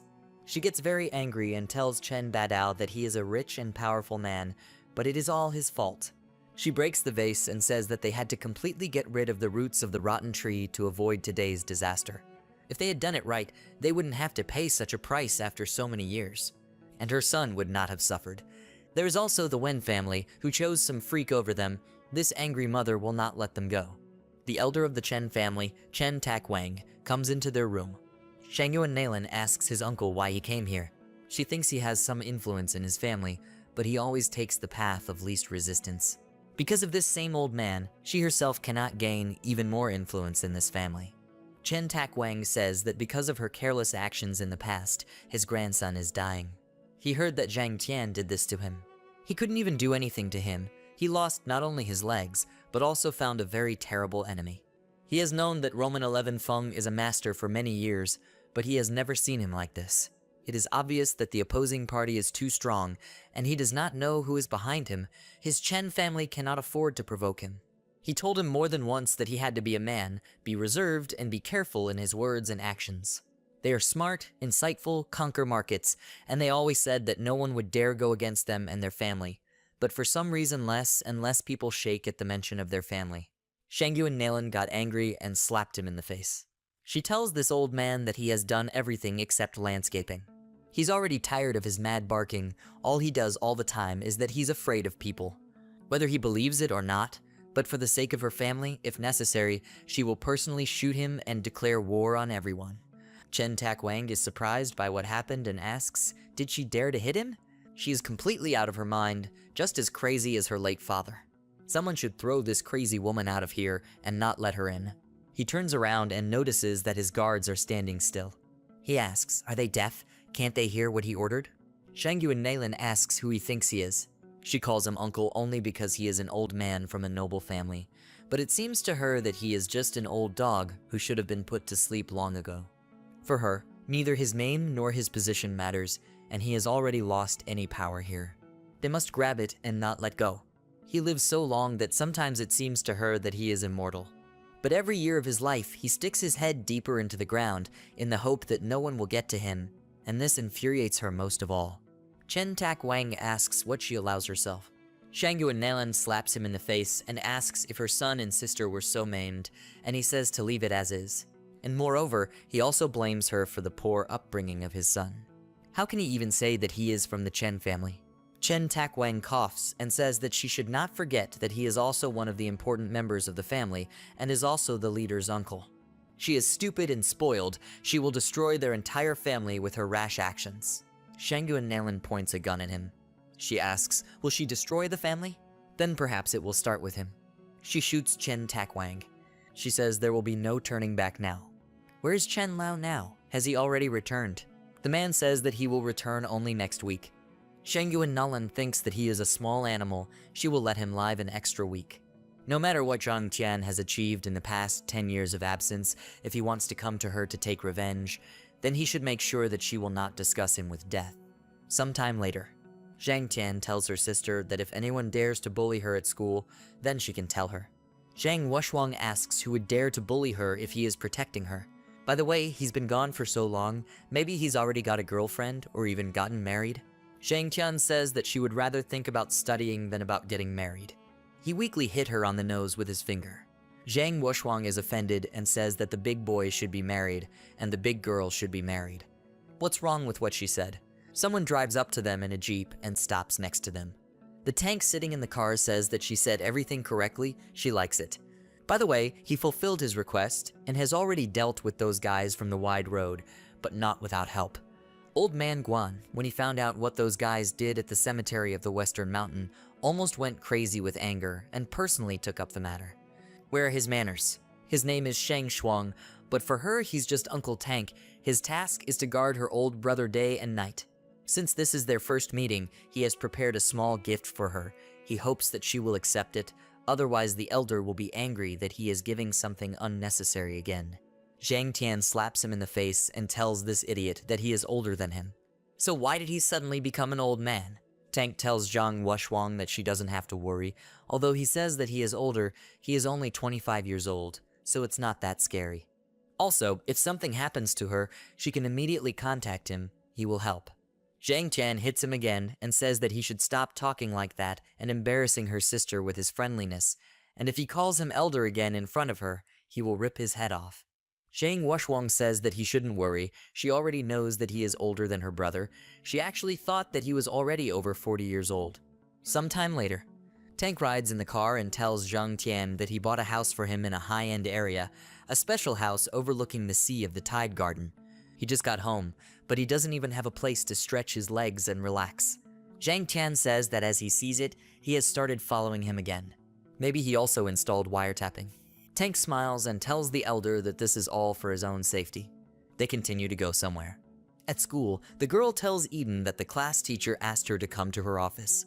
Zhang Wushwang comes into the office and asks Mrs. Wen, was she looking for her? Her class teacher turned out to be a young girl in a business suit.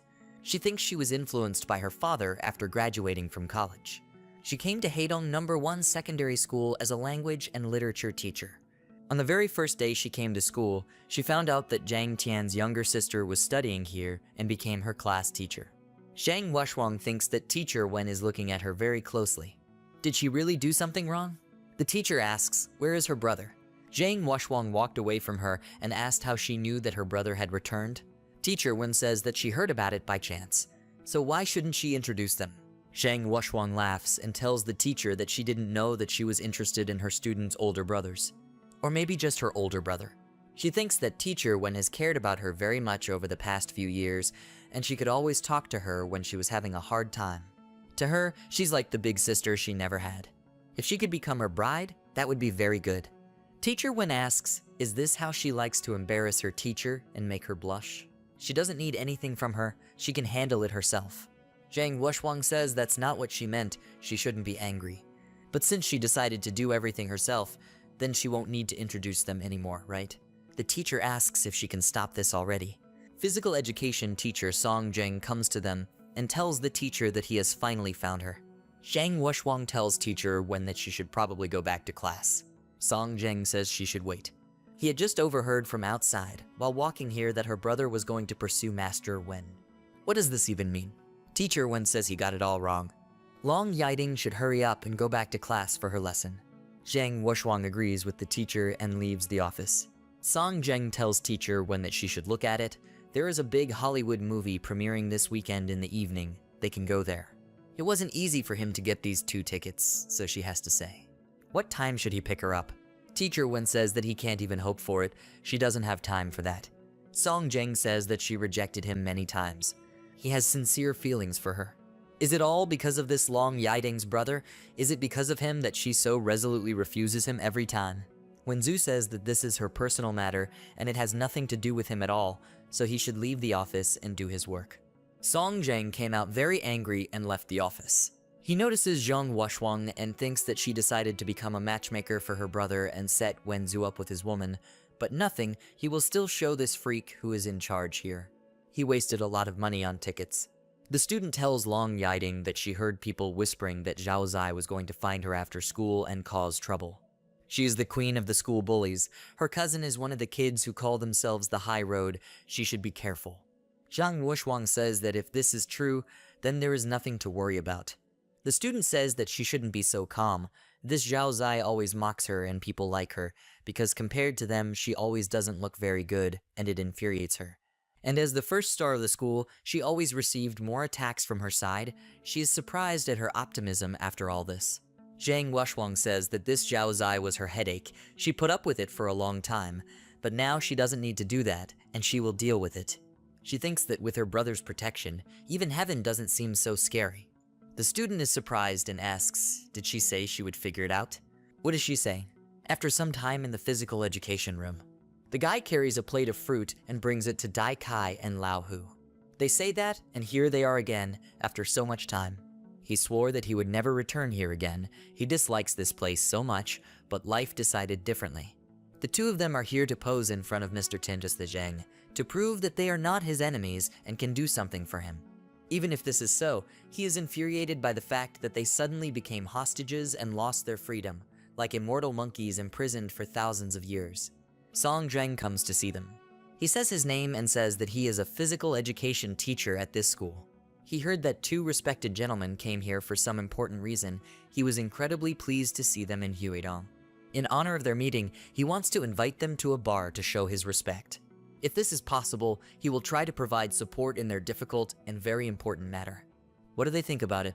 He holds out the cigarettes and thinks that although he doesn't care why these 2 elders of the savannah are here, but if he can be useful to them, then he will have the opportunity to become a step higher in this world, and he cannot miss this opportunity. Dai Kai refuses a cigarette and says that they are not in the mood to go somewhere, especially since they have an agreement for them to stay here. Song Jiang says that then he will not impose himself. Everything here is at their complete disposal. If they need anything, they can immediately contact him. He thinks that if anyone can send these 2 to do something, it would be someone at least below the level of Masterland. If he was lucky enough to prove himself, Wenzu would surely look at him differently. Dai Kai tells this idiot that he is acting like a rooster. He is open here and thinks that he can help them. Does he really think that if they need something, they will call him and not just take it themselves? He shouldn't make them angry and waste their time on such nonsense. And it would be even better if he leaves here so that he doesn't see him here, because he only spoils the mood even more. Sometime later, many disciples gathered around Zhang Wushuang and her friend. Someone asks who they have here. One of the girls stands and smokes a cigarette. This is Heidong Yizhong's daughter, Tao Lu's cousin, Zhao Zai. Zhang Wushuang's friend tells her that if she doesn't stop pestering Long Yaidai, she will regret it. Zhao Zai asks loudly, does she dare to threaten her? It would be better for her to shut up and not even make a squeak, otherwise her life will become very fun. Zhang Wuishuang comes between them and says that she should not touch Zio Lai because she is here to find her. Zhao Zai laughs and asks when she managed to become so brave, is it really because of her brother? Although to be honest, she didn't care and it wasn't her who was looking for her, she was simply asked to help organize the meeting. This surprises Zhang Wuishuang very much. The guy comes up behind her and puts a bag on her. Zio Lai tries to warn her about this, but does not have time, and they are both caught. Sometime later, she runs to the school and tells teacher Song Jiang that he should go faster with her. A person is being kidnapped there. They are going to kidnap Long Yiding. He asks why is she screaming so loud. Does she even know who is in his office right now? She must shut up and leave here, otherwise she will be punished. Zio Lai tells the teacher that if nothing is done, Long Yiding will be kidnapped, and there is no telling what can happen to her. Song Jiang says that she should stop this. Most likely she did something stupid, and now she made up the kidnapping so that she would have an excuse not to come to school. Zio Lai says that what she said is true, she saw it with her own eyes. Song Jiang says that she should go and talk such nonsense elsewhere because he doesn't believe her. Zio Lai grabs his hand and says that he must do something, otherwise Long Yiding might get hurt. She really got involved with bad people. Dai Kai ran up to her, pushing Song Jiang away and asks what she just said. Who did she say was kidnapped? Zio Lai says that she was talking about Long Yiding from class 3-1. This really surprises the guys and they ask who did she tell. Song Jiang says they shouldn't listen to that little girl. Who would dare kidnap a student from school during the day? This all sounds too far-fetched, so they shouldn't worry and can continue to rest. Dai Kai slaps him in the face and tells him to shut up. He must pray that this turns out to be a joke, otherwise he is afraid to even imagine what Senior Zhang Qian might do to him. She must get them there quickly. Zio Lai agrees with him. They come outside and go to Zhao Zai. She points her finger at her and says that she was the one who kidnapped Long Yiding. Dai Kai gets really angry and asks who is she. Zhao Zai gets angry and asks this Stark how dare he open his mouth to her. Does he not know who she is, or maybe he wants problems with people from the wide road? Dai Kai gets angry and hits her in the face with his palm. Zhao Zai tells this freak that he dared to hit her. She hopes that he understands that after this, he will not leave here so easily. Why are they all standing still? They must capture him. The guy standing next to her froze due to indecision. One of them whispers in her ear. Zhao Zai is surprised and says that this cannot be. She kneels down and says that she hopes that he will forgive her. She hasn't seen him for so long and didn't recognize him right away. Dai Kai says she should stop saying things like that. Where is the girl she kidnapped? He thinks that he wanted to show his usefulness, but showed his incompetence. If he does not bring the head of the freak who came up with all this, then he may lose his second hand. Zhao Zai says that it's all her brother. She was taken by her cousin Eulogy. She doesn't know where he took her and doesn't know where to look for him. She hopes that he will spare her. She could not disobey him. Dai Kai asks, is this the same freak Eulogy who recently became the 8th brother? So, while their master is away, these guys decided to play as adults. This is very interesting. He and Lao who make a phone call. They say they can't get through to any of these idiots. Something doesn't work out. This Eulogy only recently became the 8th brother, and his position is the worst, which means he cannot have power, much less courage. And from their own experience, they know that without protection and information, it is too risky to carry out such cases. Lao Hu says that it is because someone is standing behind him that he has become so bold that he is already stealing people in the middle of the day. He is either completely crazy or incredibly fearless, but clearly not immortal. He knows almost all of this guy's spots and hiding places. They will search them all, each one by one, until they find this rat. At the same time, Tank tells the elder that everything is done. This is the best mansion that is on top of the mountain, and now it belongs to him. From here, there is a beautiful view that gives peace and tranquility, which they are deprived of. Here he could settle down, start a family, and live happily ever after. By the way, it would be possible to settle the young lady nearby. CH Dantian says it sounds too good to be true. He holds in his hands what he is thinking about. Black robes of the Elder, the ancient Dark Heaven sect, which today is known as the elite closed club Black Dragon. But few know this story. Most likely he tried and brought 2 robes, an elder and a general. This is very good. He takes it and says that it brings back memories of those days. I wonder how Jane is doing. She must have become even more beautiful. Now they can go. It's time to look at this Pu Xiao. Some time later, many people are walking towards a large building. A car is driving towards these people and driving through the square next to the people. The guy asks, who is this madman who is so boldly and unceremoniously driving around the domains of the Pu family? This man has gone crazy. This is the elite star club of young Master Pu Xiaogu. A guy goes to the car and says that whoever he is, it would be better for him to rub his eyes and start asking for forgiveness for his impudence. He doesn't seem to know what this place is right. He must hurry up and get his car out of here. Someone stops him and says that he will figure it out himself. Manager Wang Lao says that all the townspeople know not to come here because it might lower the status of this place, so stop rubbing your eyes here or whatever he's doing. He should get his car out of here. Shang Tian opens the car window and says that he ate a banana here, and there was no trash can anywhere nearby, so he decided that he could eat here. So could they throw away the peel? He thanks them in advance. Wang Lao gets angry and asks if he understands where he is and who he is talking to. They must get out of the car and begin to regret and ask for forgiveness, otherwise he will not leave here today on his own 2 feet. Zhang Tian holds out the peel and says that he asked him to throw it away. Wang Lao says that this is the mark of the elite Black Dragon Club, that means. He is shocked and thinks that this is the Dark Heaven sect, who told him that this is one of the most mysterious and influential organizations in Great China, possessing terrible power that no one dares to provoke. Judging by the stories, if members of the sect personally take up the matter, then new rivers of blood appear. According to legend, this sect was founded on the mountain of the Heavenly Dragon, and all its affairs are related to the interests of the country, as well as prosperity. They have limitless resources, many assets in all areas of activity, and all members of this sect are close to the Emperor and are a kind of bodyguards. He notices the tip on the sleeve and asks, what did the general leave here? The guy asks if they have hearing problems, or if they didn't realize the first time that they had to get out of here before the manager took their heads.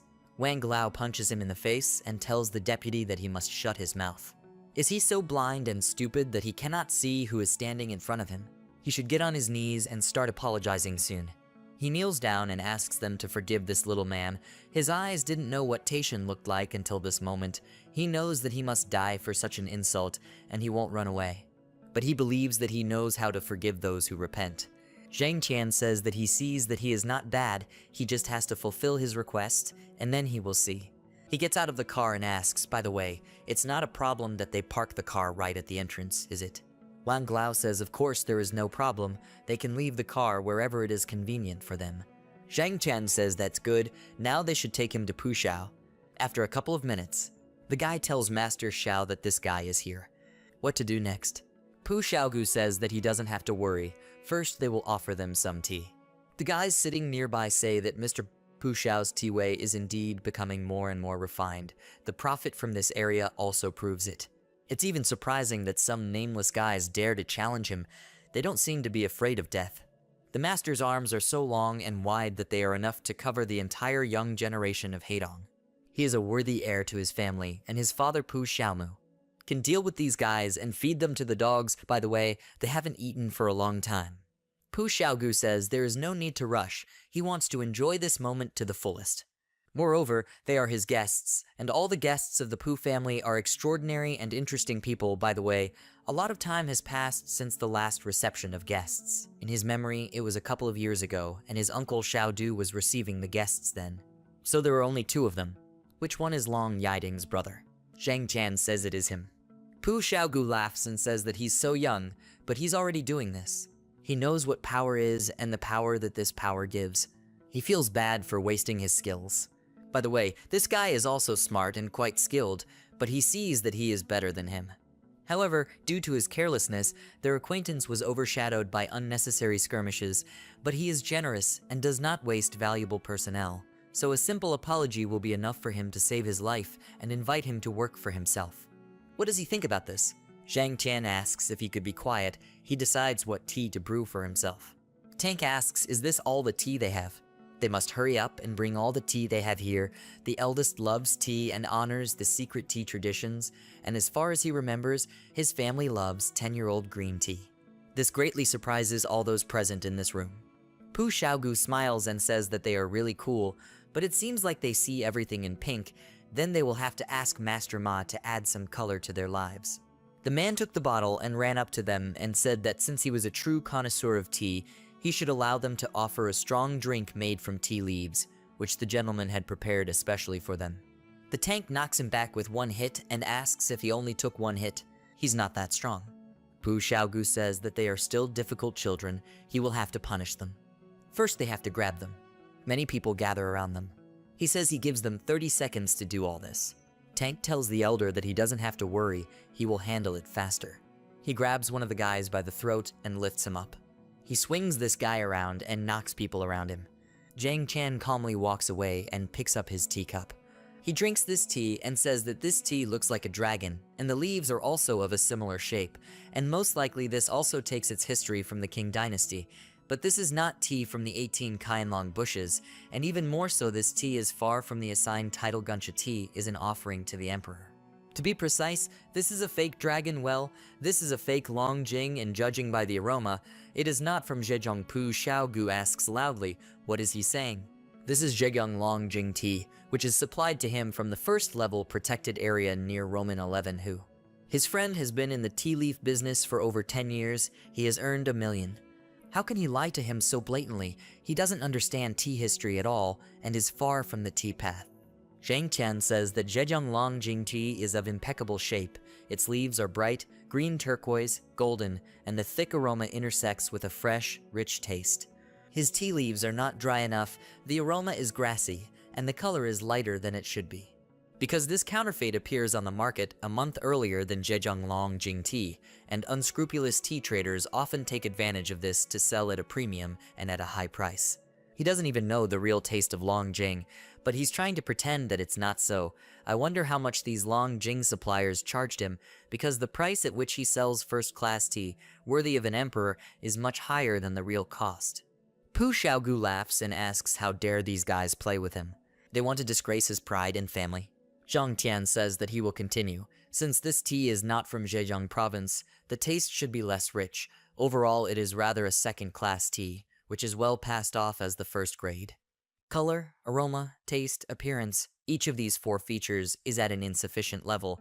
It is simply not enough to fill Chen Hu. Pu Xiaogu silently looks at him and listens.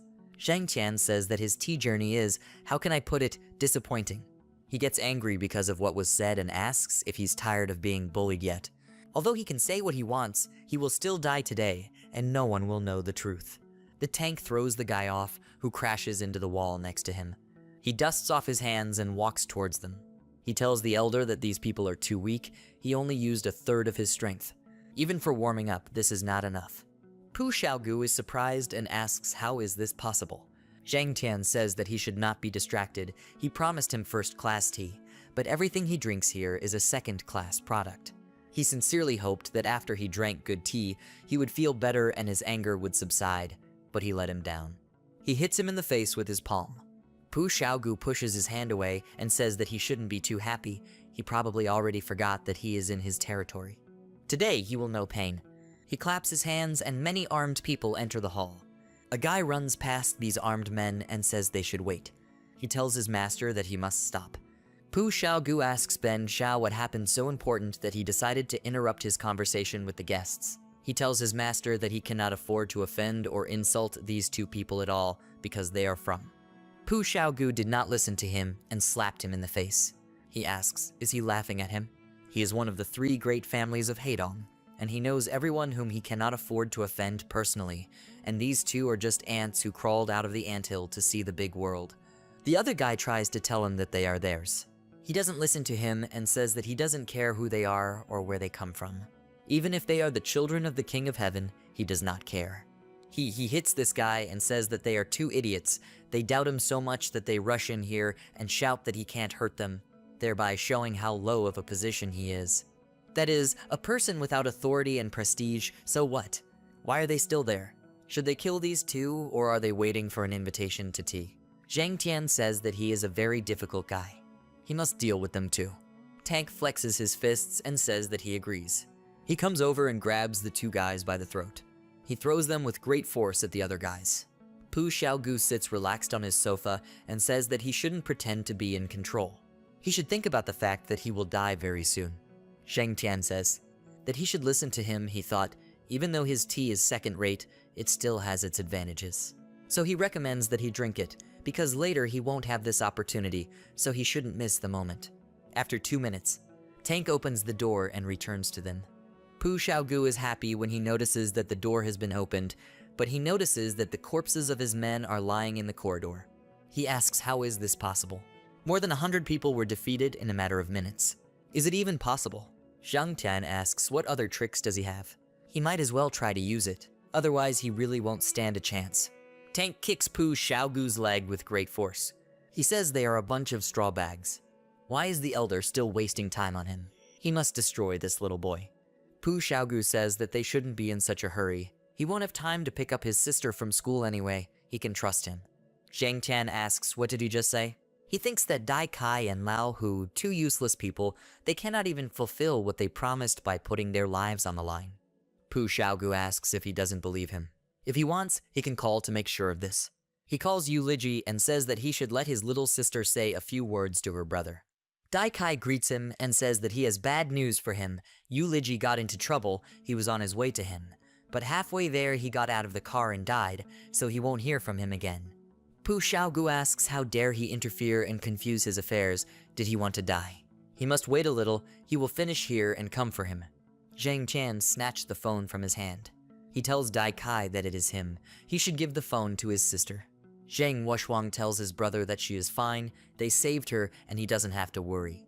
Zhang Tian asks Pu Xiaogu if he has anything final to say. He kneels down and asks who he is he even a person? The guy tells him that they are from a black dragon. Pu Xiaogu is scared and asks what did he say? Why is he only finding out now? Any carelessness in their direction is a sure road to death. Zhang Tian leaves and says that they should take him away. After some time, they arrive together at the sea near a rocky area. Pu Xiaogu kneels and looks at the sea. Zhang Tian says that he can enjoy this view. There are not many chances left in his life to see such a scene again. Pu Xiaogu turns to him and says that he really didn't know that Long Yiding was his sister. He thought that she was an ordinary girl. He bows and says that he just wanted to meet her. He would never harm such a sweet girl. He would not dare. Zhang Tian asks, that is, if this is a girl from an ordinary family, then she can do whatever she wants, right? He threw a stone at Pu Xiaogu and said that he fought against 100,000 warriors. Throwing back his head and looking at the sky, he saw bloody rain that was dripping on him. He walked over corpses when he was a child. The bones of his enemies cracked under his feet, and he could not go back. To protect his country and all civilians, he did not spare himself. So why, after everything he has experienced and returned home to his family, does he have to deal with freaks like him who believe in their permissiveness and impunity?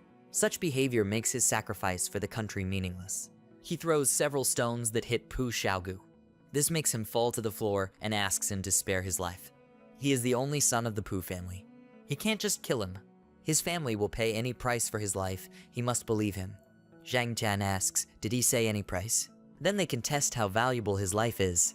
Sometime later at Pooh Ya's residence, the old man, the head of the Pooh family, Pooh Xiaomu, is here.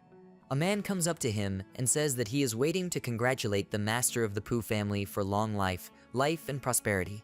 Many people come up to them and they say that they congratulate the master of the Pooh family, long life and prosperity to their family. Pooh Xiaomu says his name and says that he is grateful to them for their congratulations. A man runs up to them and calls the old master. He runs up to him and whispers something in his ear. Pooh Xiaomu says that there is no need to whisper and he can speak out loud. The man says that Junior Master Xiao has been kidnapped. The people standing next to them say that the Junior Master has been kidnapped. This is a serious problem for the family. How dare they? Moreover, they chose such a time.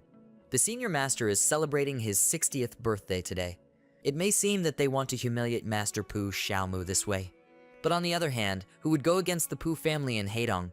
They are either fools or have strength. Pooh Xiaomu asks who did this. The man takes out his phone and says that they don't know who stole it, since the young gentleman himself called them, but he definitely said that he should conduct the negotiations personally. Pooh Xiaomu says that he can tell him that today is his 60th birthday and he doesn't want to kill today. He can take it and send it to him. They will leave it at that. The man says that the head of the Pooh family is very wise and generous, since he decided to forgive the offender and give him the Jingo of the Pooh family. Other men say that the head once again proved his wisdom with such a decision. There are no people in Heidong who would dare to refuse a gift from the master of the Pooh family. Moreover, this is not just a gift, but Jingo himself of the Pooh family is a pass at any time to Heidong and beyond. It opens almost every door in this city. Even the Chen family and Shangyuan family, when they see the famous Jingo of the Pooh family, cannot refuse the bearer hospitality. This is a very precious gift. He hopes that the kidnappers will be smart enough to understand his true value, and that will all end there. At the same time, Pooh Xiaogu is sitting and talking to someone on the phone. Someone tells him that he has nothing to worry about. The old master said that he forgives his offenders for this joke and will give them Jingo Pooh in honor of his birthday. Pooh Xiaogu tells Guanjia that he owes his father, that they cannot afford to provoke these people at all. They are not ordinary highway robbers, they are the Emperor's guards. He must transfer to them half of the Pooh family's property, all securities and jewelry, part of the rights to real and movable property. These people, they don't understand who they are. Guanjia tells Master Xiao that he should relax. No matter who the person who kidnapped them is, when he arrives in Heidong, he will still appear in front of the family dragon. Even if it's a tiger or a bear, he wants more meat than he can eat. So don't worry, young master, and wait a little. The old master will definitely save him. Pooh Xiaogu says that they really can't let them enter their house otherwise.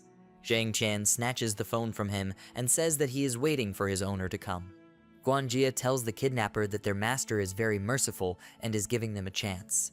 He must let the young master go, accept a valuable gift, and go as far as possible from the Pooh family. Zhang Tian asks, did he say a valuable gift? Are they really talking about Jingo Pooh Xiaomu? He wants to ransom his only son for this useless garbage. It seems that he is already so old that he has ceased to clearly see who or what is in front of him. Looks like we'll have to help him see the light. He took the sword that Tank gave him. He very quickly throws away the sword he took. With this throw of the sword, he cut off Pooh Xiaogu's hand. He begins to scream very loudly in pain and falls to the ground. Zhang Qian says that he should take this and send it to his father. Tank takes out the cloth and says that he will do as he orders. He immediately raised his hand. At the same time, Pooh Xiaomu says that he is grateful to all of them for coming to the celebration and will forgive them for worrying about his son. If it weren't for his birthday, he might already be on his way to the kidnapper to deal with him. The man next to him says that he doesn't have to worry, they understand everything, especially since he is sure that after the kidnappers receive his gift, they will forget their names. Pooh Xiaomu says that over the years he began to understand that all these are small things. He is a worthy man from a worthy family. He wants to be kind to his friends, fair to ordinary people, and wise to his enemies. Therefore, he will always try to resolve everything peacefully, and only then grab a knife or gun. The man says that Master Pooh has a wonderful philosophy of life, the way of a warrior without a sword, but knowing the taste and smell of blood. With the help of this Jingo, it will be possible to find these kidnappers later, if only they are smart enough not to be exposed to them. Another man says that he is like a great general who can subdue a wild horse with one palm and prevent a ship from sinking with his belly. Pu Xiaomu takes a sip of wine from his glass with a satisfied look. The man runs towards him and tells the senior master that something terrible has happened. He asks what happened again. The man tells the foreman that they got it from the kidnappers. They should go into another room. He must tell him something. Pu Xiaomu refuses and says that he should tell it like it is right here. The man tells the master that it seems that these guys finally realized who was in front of them. They felt fear and decided to give him a gift in return in order to somehow smooth out the corners in this problem. Another man says that whatever they send there, they have already sent. They have already belittled the honor and authority of the head and his family, so in any case, sooner or later they will answer for it. The man says that there is really no way to atone for such a sin, so when judgment overtakes them, they will still suffer. Pu Xiaomu says that they should let Guanjia tell what happened this time. The man says that when he arrived at the meeting place, this man did not come at all, but simply sent someone to deliver this box. Pu Xiaomu says that when he returned to the Lord, this man did not come at all, but sent someone to convey this. Guanjia opens the box and shows the severed hand. This greatly surprises everyone present here. Pu Xiaomu says that this is his boy's hand. His phone starts ringing, and he picks it up. Zhang Tian says that since he is too old to walk, he himself will come to him tomorrow at about 12 o'clock. He will take his son too, so he doesn't have to worry. He will have time to say goodbye to him. Pu Xiaomu clenched the phone very tightly in his hand out of anger and says that as the head of the family, he will give him the warmest welcome of his life. A distraught man, what animal's heart did he eat to gain the courage to harm his child in front of his own eyes? He won't tolerate it. The man says that this stranger has gone too far. He dares to mock him as a defenseless parent of his child. What an insignificant person. He should just say, and they will deal with him and bring back the young master. Pu Xiaomu says that tomorrow he will know his wrath, and will personally feel the breath of death of the Pu family. Tomorrow his curtain must fall before he arrives here. Sometime later in a wine restaurant, the tank eats a large piece of meat. Long Dukang says that this time they acted more brazenly. He really scared him a lot, that this time he would definitely lose his daughter. However, all the people from the Pu family are still common people, so they can drink. Zhang Tian says that he doesn't have to worry, he will sort everything out tomorrow, and they won't be able to bother him anymore. He drinks what was poured for him. The girl standing next to him tells the other girl that she should look at this. He is enjoying the food so much, and it looks very tasty that she is also hungry. Long Dukang says that having dinner with family and friends, such moments are worth a lot. Zhang Tian thinks that during the war, the tank guarded distant borders, which was why there were problems with the supply of food. Because of this, all his operations were limited in time, and in one of these operations, he and 1,000 of his people were surrounded. The enemy was pressing in numbers, which is why the tank could not break out of the ring. Under such pressure, Tank and his people were forced to move away from the border. They settled in a fortress made of wood and mud in a hole they had dug. In order to somehow help the seriously wounded, Tank gave away his own army rations and did not eat a single crumb for several days. At the same time, he continued to give commands and lead people with him to resist the enemy army.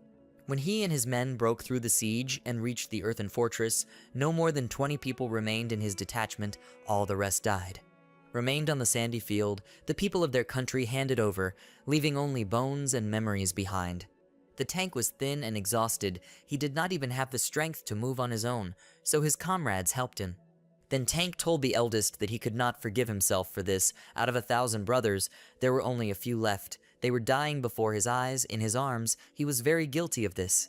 Zhang Tian thinks that the impenetrable Tank, more than 2 meters tall, is a cold-blooded commander who did not flinch in front of the enemy army, did not retreat to the very end, sacrificing food and sleep. But at that moment, this impenetrable Tank could not stand it. He took the blame for all the soldiers who died on that field, for every life lost.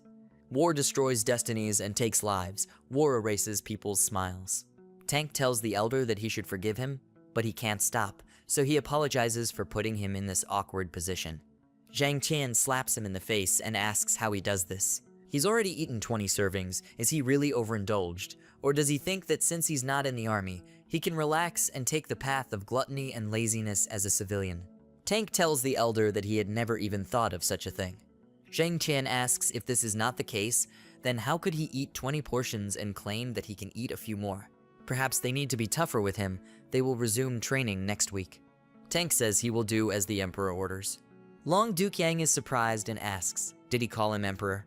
Tank begins to worry greatly and says that he meant the Emperor as one of the sons of the King of Heaven, who, according to legend, destroyed 20 chains of fate to save his student from a sad end, and it turns out that the eldest is the son of the king, and he is his student. Long Dukyang says that this is what he meant, and he almost mistakenly thought that Zhang Tian, because of his strength, is the famous general of the winged cavalrymen, the god of war, Emperor Zhang. The next day, the man tells Mr. Tier Huang that they found out that Dai Kai and his brothers are also involved in this, albeit indirectly, but they can also visit here. By the way, he understands why they are doing this, but judging by the information, their opponent is not some kind of street hooligan, so he needs to be careful. They can't afford to pay too much to meet him. Although they say that he has 3 heads and 6 arms, but there are a couple of dozen people here, he will believe that he will retreat. The man says that even this cat kingdom has recognized him as its leader. He understands and accepts the risks. But he cannot miss this chance now. If he succeeds in fulfilling the order of the head of the Pooh family, then his Huang family can become one of the main families of the second circle to hate on. The man looks at his watch and says that this is strange. There are only 5 minutes left before the scheduled meeting, and they haven't even crossed the first checkpoint yet. It looks like they changed plans or got scared. The man from the Huang family says that this is not so. They were definitely not afraid. They dared to kidnap the young master. That means they are definitely crazy, and fear is not known to such people. He can be sure that they will definitely come. The man says that he absolutely right. The man from the Huang family stands up and says that the time has almost come. They must be ready. As soon as they appear, they will immediately begin, and no matter how many there are, they will act according to the plan. They should not forget that there will be a young master there, so they will act carefully, if possible, of course. Sometime later, Tank is driving in the car and tells the elder that these idiots are too confident, and they know that they are coming towards them, but they still block the road, and he hates traffic jams. Zhang Tian says that this old man seems to have come up with something and is just trying to stall for time, and he does it as usual on a grand scale, but he is a punctual person, so he must call a helicopter here. He remembers that the Tianwang military wing is closest to them. He must ask them to come to Heidong for inspection. Tank laughs and says that it's a pity that he can't come to them on his horse. Sometime later at the Pooh family office, Pooh Xiaomu asks what news from Huang Fa Kai and his welcoming party. Guanjia says that he just contacted him, but he claims that everything is calm. The guy says that it looks like they realized who they were messing with, and they're just scared to come. Yesterday, they behaved so self-confidently, he already thought that it was the predator he fanned who swam across the river, but he did not think that it was another idiot. Zia King says that she was counting on this weekend. She thought about going to the center and visiting the music square, especially since they haven't seen each other for a long time. But due to the fact that 4 roads were blocked at once, they are forced to stay here. It's even curious what kind of event happened, since they agreed to such a thing. Wenzu says that then they can go on foot and see what kind of big event there is. Song Jiang approaches them and asks what are they doing here. Wenzu notices him and asks what happened to her. He says it turned out badly. Last night he was walking through the park and saw 2 young guys trying to rob an old man. He wanted to stop them, but they noticed him and started running away. He chased them and came across their friends, so it wasn't easy, but he detained them until the police arrived. He thinks he will lie. He can't say that he wanted to go into the club, but they didn't let him in, and he started a row, for which the guards beat him up. Zia King asks why elderly people even go out at night to walk in an empty park. Do they really like the evening air so much? And he didn't need to pursue them. He just had to call the police and wait for them, give a statement, and leave peacefully. Song Jiang asks if she can look at him and say, does he look like the kind of person who would leave an old man in trouble? Zia King says that he is more like a cheater. These words made Song Jiang a little confused. Wenzu says that they need to go to catch the shop's closing time, so they should hurry up. He asks them to wait and asks didn't they hear that in addition to the roads, the city center near the Pooh family's office was also closed? As far as he knows, all the stores are closed today. Wenzu turns to him and asks, did he say that the shops were closed? How come they don't work on weekends? Song Jiang takes out his phone and says that something big is happening on the other side today. But it's not a very big secret. She can find out everything with one phone call. Sometime later, He says that, as he said, there is no problem. To be honest, today Huang Fa Kai and Huang Zong blocked off part of the city from the Pu family residence to the office, but he was mistaken and some of the shops are still open, so he could guide them through them. He will be happy to help them. Most likely in 30 minutes, they will already be in the center on the music square. Since their car is stuck here, he will take them in his own. His car is on the other side of the street. It will take about 5 minutes to walk. Zia King thinks about this. When Zhu turns around and calls out to Zhang Tian, who is standing next to them, he is surprised to see her. She hugs him and says that she has finally found him. She is very happy to see him, although she asked his sister to introduce them soon, but she did not expect to see him so soon. An involuntary accident allowed her to touch him again. Zia King wonders who this is. She just saw him and just rushed into his arms. Zhang Tian tells Wen Zhu that he is back. She asks what he has been up to for the past few years. He says that when the soldiers left, their unit received several special assignments on the border, and they had to cut off all contact with the world. Wen Zhu says that she tried to ask her father about him, but he always ignored this question, so she wanted to find out everything herself. But since her rash actions could lead to serious problems, she was sent to study and then got a job here as a teacher. It looks like this time he will solve all his problems with the Chen family. Zhang Tian says that she need not be afraid. He is here. He used to take care of her, but now he is back and will do everything to make her life calm and happy. Song Zhang asks, did she just call him Zhang Tian? So this is Long Yiding's elder brother. Zhang Tian ignores him and asks, were they going to visit the music square? Wen Zhu agrees and says that on weekends, it is rare to go out to relax. She didn't expect to encounter traffic jams, and she heard that the music square was also closed today. Song Zheng gets very angry and asks this guy, is he talking to him? Can he hear him? Zhang Tian continues to ignore him and says that a helicopter will come for him soon. He could help her get there. Then she won't have to worry about traffic jams. Song Zheng shakes with anger and looks at him. Zia King is surprised and asks, did he say helicopter? He means that due to some traffic jams, he specially called a helicopter to get out of here. Does she understand correctly? Zhang Tian says everything is correct. Are there any problems with this? Zia King says that she sees that bragging is in fashion today with guys like him. But she knows that he is Long Yiding's brother, and she knows who he is. A cocky person like him, she can't even justify his lies. Does he even understand how funny this sounds? He called a helicopter because of traffic jams. She and Wen Zhu should go. Compared to this guy's words, Song Zheng's car is more real and believable. Sometime later, Song Zheng opens the car door and says that he is honored to serve 2 beautiful girls. He doesn't look like some of those peddlers of cheap stories. And even more so, he will not land the helicopter on the road because of traffic jams. Wen Zhu is confused and looks at Zhang Tian. She comes up to him and says that it was a really funny joke, but if he wants, he can go with them. They can chat while walking. Song Zheng says with an angry look that after all this, she still worries about this child. He cannot compare with him. Zhang Tian grabs Wen Zhu's hand and says that it seems his transport has arrived. Several helicopters fly towards them at the same moment. Zia King says that he shouldn't make things up. There are helicopters flying in the city center every day. But what does this have to do with him? One of the helicopters flies up to them and hovers in the air. The helicopter begins to slowly land next to them. Song Zheng looks at what is happening in surprise. 2 military men come out of the helicopter, and one of them tells General Zhang that the Tianwang combat wing has arrived. Wen Zhu is surprised and asks if it is really behind him. Zhang Tian extends his hand and asks them to come on board. She turns to Zia King and says that he didn't lie. They should go there quickly. She blushed and tried to say something. Song Zheng says it must be a rented helicopter. This kid's ordinary appearance is enough to become a model. But he can only dream of buying a helicopter. Sometime later, Huang Fa Kai says that these combat helicopters, and in such numbers, are as if Emperor Zhang himself, who has power over half the country, decided to visit their city, but the whole life of people of this level takes place in the capital.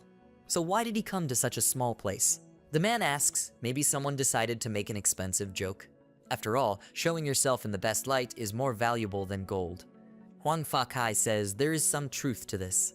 They will leave it alone. This must be a massive exercise. They should continue to wait for their guest. At the same moment, several helicopters fly overhead towards them. He notices this and asks, what is this emblem on the flag? He was able to see the flag and asks, isn't this the battle flag of the winged cavalry general? Is it really Emperor Zhang himself? He falls to the ground and bows. The guy asks what happened and what is he doing. Huang Fakai says that this is actually General Zhang, this is his red bird of the south. But why is it here and why is it still standing? He must kneel down immediately. A helicopter flies past them. The guy helps Huang Fakai get up and says that the helicopter flew towards the Xianglong group. What will they do now? He asks what else can he do. We urgently need to inform Master Pu about this. If the Emperor decided to visit them, they would either receive a blessing or be cursed and die. His power and strength are too great, they cannot be frivolous, otherwise they will pay for it. He should hurry up and inform Pu Xiaomu that the winged cavalry general is heading to the headquarters. Sometime later, Pu Xiaomu and several guards are walking somewhere. The people they go to say that everyone who saw these helicopters began to come here like crazy. It's good that they blocked the road in advance. Everyone dreams of seeing a war hero because he brought peace to their country. It would be a great honor for him to see the head of the heavenly wings in person. Huang Fakai runs to Master Pu and calls him. He says he has urgent news. Pu Xiaomu asks, did they catch the madman who kidnapped his son? Great, they'll talk about it later. He thinks that the most important thing now is helicopters, and the one who flies in them is the owner of the Red Bird of the South, the top of the world elite, the one who personifies endless strength and power. He is the one thanks to whom his Pu family can easily climb to the top of Heidong, and maybe the entire province. At such moments, the saved son can wait. Huang Fakai says this is about Emperor Zhang. He is heading to Xianglong. Pu Xiao is very surprised by this and asks what did he just say. No one should know about this, they should go. He thinks that to meet the Emperor, all the powerful families gather together in the hope of gaining favor. He didn't expect that his family would be the first to get this opportunity. Receive the favor of the Emperor of Heaven right now. This opportunity cannot be missed after some time. The helicopters dropped off all those they were transporting. When Zhu asks Zhang Chan if he won't come with them, he refuses and says he still has some things to deal with. Sometime later, he goes with Tank, who is carrying the body in a bag. Two guards stand in front of them and tell them that they must stop where they are. Who are they and what are they doing here? Zhang Tian says that they should call Pu Xiaomu and tell him that he and his son will be waiting at the office.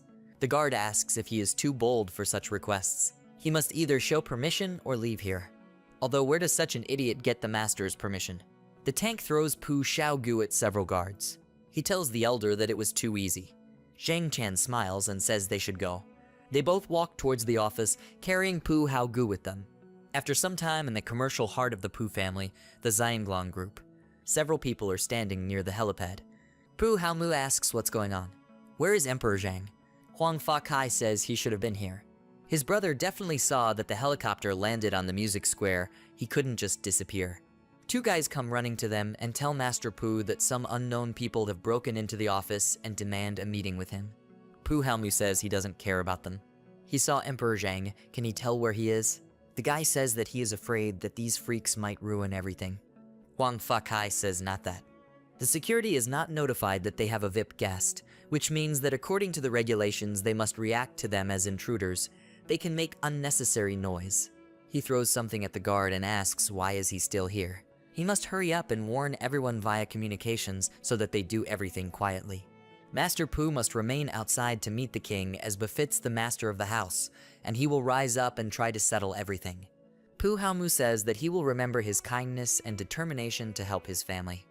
Huang Fakai leaves and thinks that from these words, he can understand that he is one step closer to power in Heidong. Everything is as he planned. Several cars drive up to the building. Pu Xiaomu notices this and wonders why Liu Yuntong's car is here. The old man gets out of the car and says that the Pu family is worthy of the title of the greatest keyball Heidong. However, why did he hide the fact that he had guests? Pu Haomu says that he understands this secrecy did not slow down his response too much, and here he is. At the same time, Tank slaps the guy in the face and says that he is disappointed. They say that Xianglong is an outstanding keyball Heidong. But what about their security and the security system as a whole? Many guards lie on the floor and writhe in pain. Zhang Tian says that he is too demanding. After all, they are just guards. They cannot be compared with the mercenaries they met in the war. The guy lying on the floor asks why it hurts so much. Huang Fakai is greatly shocked by what he sees and asks what happened here. He is very sorry. He is sincerely sorry and hopes that they will spare him. Zhang Tian turns around and says that he should leave him. Huang Fakai falls to his knees and says that this could be the end of him. Tank asks the elder why he decided to let that guy go. Zhang Tian says that because he was scared like a little child. But if he really wanted to get his hands dirty, then he could have asked. Tank laughed and said that he was right, he wouldn't be able to touch him. Zhang Tian says that he should put this bag here and call that old man to say that he has 5 minutes to come and explain himself to him. Tank agrees and puts the body on the table. He took out his phone and called him. Pu Xiaomu takes the phone and asks what's wrong. Wang Fa Kai tells the master that he seems to have settled everything, but he needs to leave urgently. It seems that his people have captured the kidnapper. Pu Xiaomu says that's good, they should deal with the kidnapper and come back right away. Liu Yongtong says that Master Pu's complexion does not seem to be very good. It seems like he has other things to worry about, so why doesn't he take care of that first? And he can leave the rest to him. Pu Xiaomu says that he need not worry. No matter how important things are, how could this be more important than meeting such a guest? Xianglong is the territory of the Pu family, and naturally his family should be responsible for giving a decent welcome. Liu Yongtong wonders, does this old man really care about his family? Tank tells the elder that he couldn't get through. Zhang Jian says it's a pity, he wanted to give him a chance, but it looks like he'll have to visit him on his own. However, they will go down a different route. He threw Pu Haogu out of the window and he fell to the ground, which greatly surprised the people nearby. People ask what happened. Did someone jump out of the building? A large crowd of people gathered around the fallen body. Zhang Tian says they should go. Tank agrees. They use large shards of glass and climb down the wall. Zhang Tian says that after returning from the war, he has not had so much fun. His heart is beating very hard. Pu Haomu approaches the body that fell to the ground. He tears off the fabric, and seeing Pu Haogu's body asks how this can happen. He picks him up and says that for the sake of the Pu family, he must forgive him, but he cannot avenge him, at least not today. He turns to the people next to him and says that they must find whoever did this. They must have time to settle everything before the emperor arrives, otherwise their Pu family may suffer. They must quickly remove the body from here and clean up the place. Now, the meeting of guests is more important, even the life of his own son.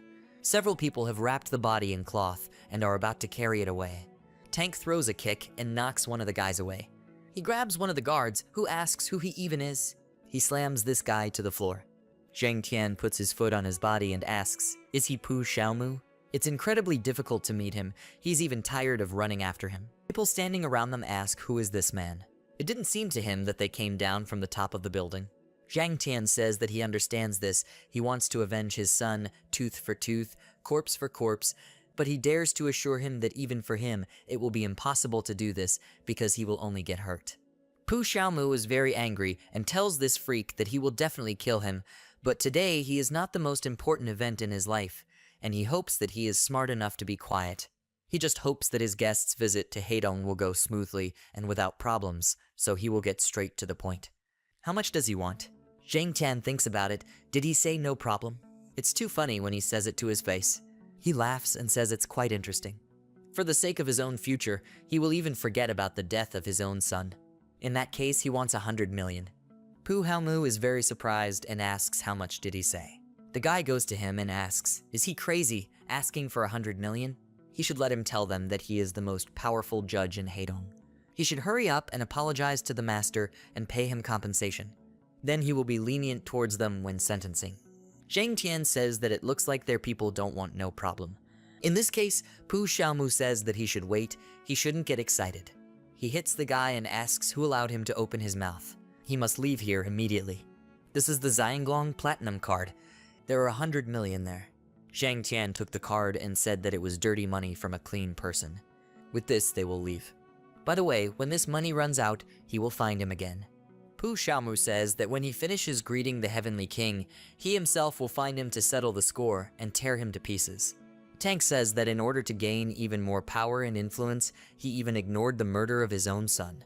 Zhang Tian agrees and says that he is very similar to his father. He thinks that he hopes that he is in good health and is waiting for him to break his kneecaps so that he cannot get up from his knees when he asks for forgiveness at his mother's grave. Tank thinks that this emperor's aura is still terrifying.